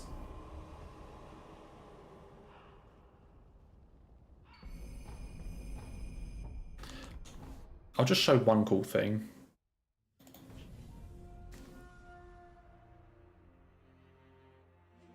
We're not allowed to do this in a run because it's a glitch. I'll just show one like really cool thing. So I need Demon of Hatred to come over to this corner.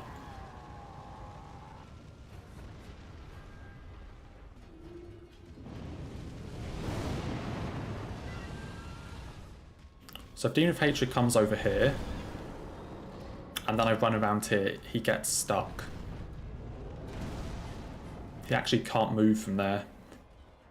So if I now jump up on this tower, and jump over this gap here,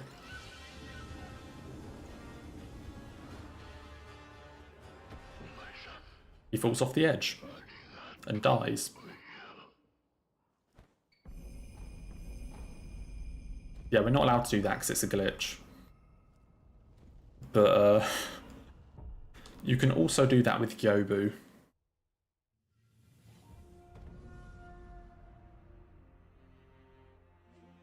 Let me see. Let me see if I have a save file that hasn't killed the other boss.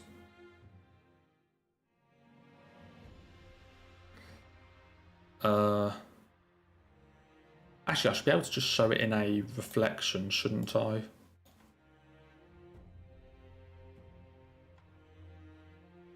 Actually, I can show it in a reflection.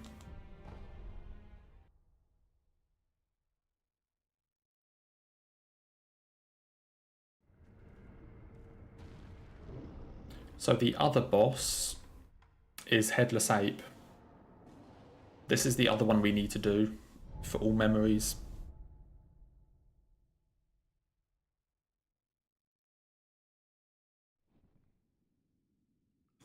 So this shows up in the room after Snake Eyes once you've killed Guardian Ape. So this is the same ape that you fight as Guardian Ape. But this shows up after killing Ape in this arena.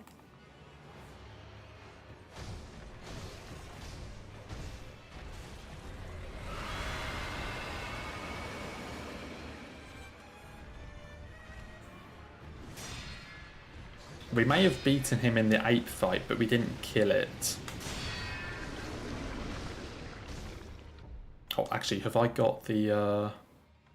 Please tell me I have it. Yes, I have the spear.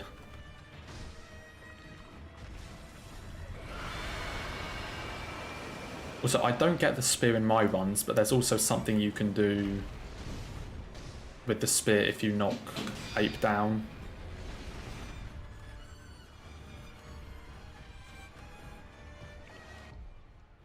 I don't change this to firecrackers.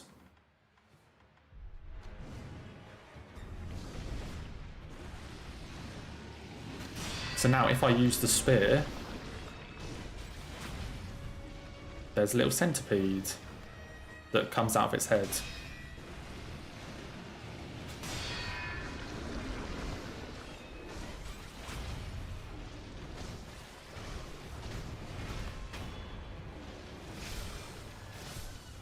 And now here comes the fun part. In an actual run, this won't be too difficult, but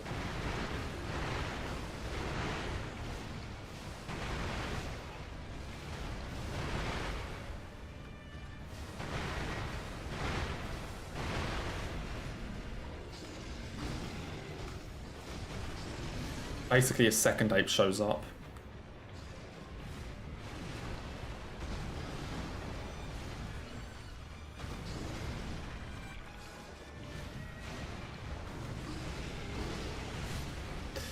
Yeah.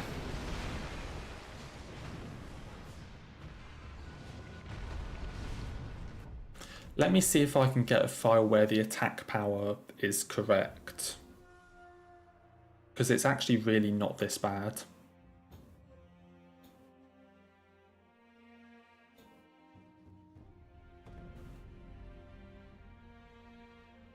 It's actually not this bad because it won't be as squishy.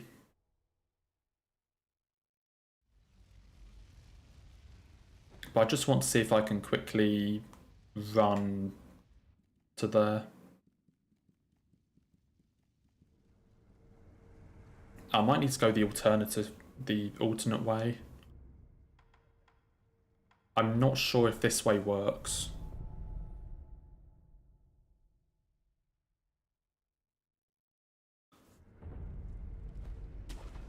No, these are the only two. So after Purification, these are the only two bosses that get added in.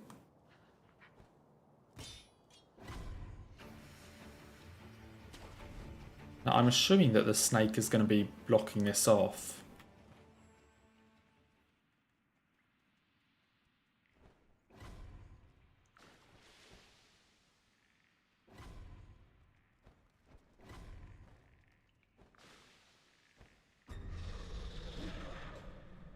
Oh, it isn't. I assume the snake would have stayed there.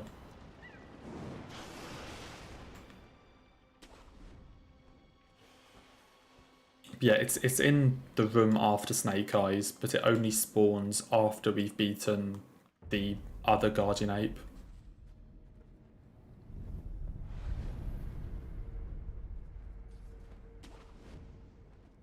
But with a normal level of attack power, this is fine.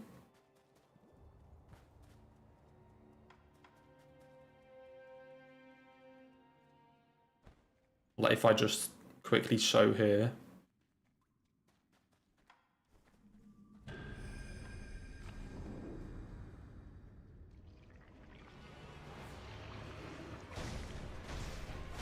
See how squishy it is as well.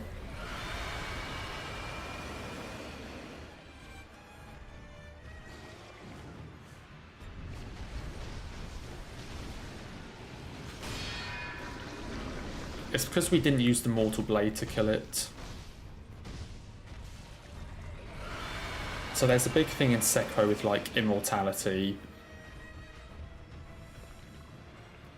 So the whole thing of Sekiro is immortality, and it's like the centipede or whatever it is,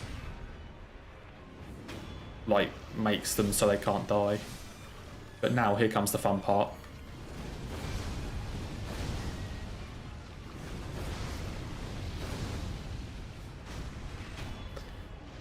Yeah, so this one shouldn't be too difficult.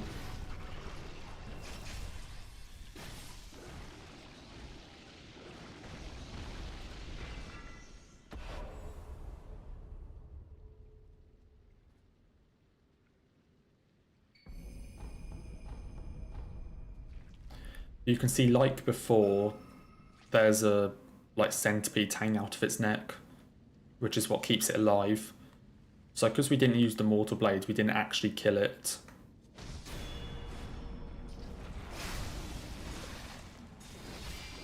And that does kill it.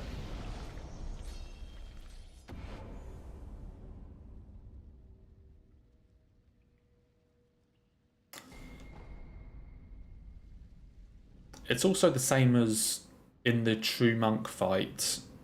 Like for the death blow on True Monk, you like use the mortal blade to like pull out the centipede.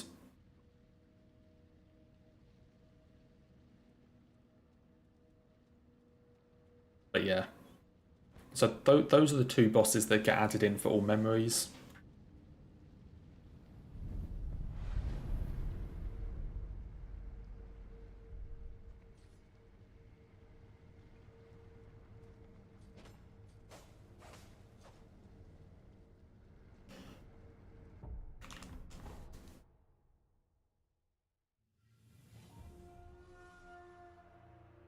Just rip the centipede out. Yep.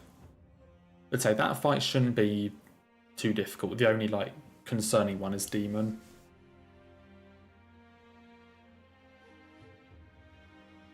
Demon could be very concerning.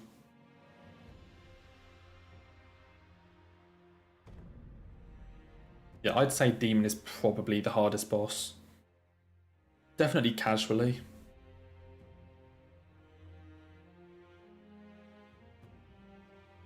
I think generally speaking, for a casual playthrough, it's either Demon or Sword Saint Ishin.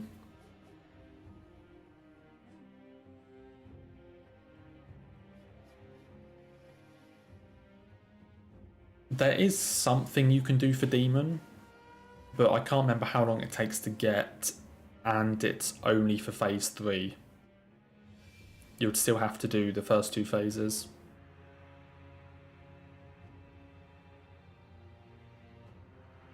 Well, I don't think it's only for phase 3, but it only works like 3 times or something, so the best use of them is in phase 3.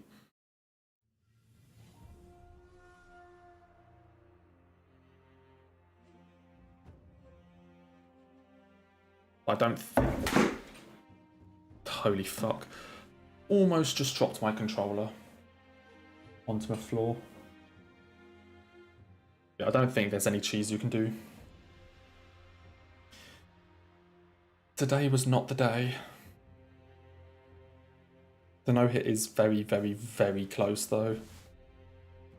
But today was not the day. Yeah, as I said, Tuesday isn't going to be no-hit. It will either be Elden Ring DS3 or Sekiro challenge run, depending on which one I decide. But yeah, that will be Tuesday. And also like however many after that it takes me to finish it. And then after that we will be back to this and just hoping that I haven't forgotten how to play the game.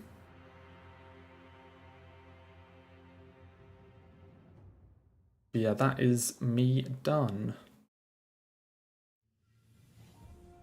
I'm just going to head off now and cry after the hit True Monk.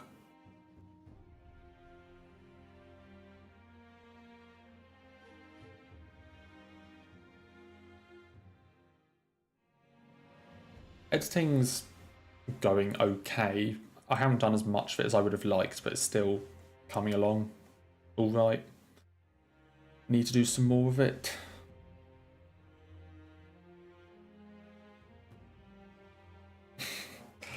But yeah, so back Tuesday for whatever run it is of whatever game, but until then we are done. So take care all.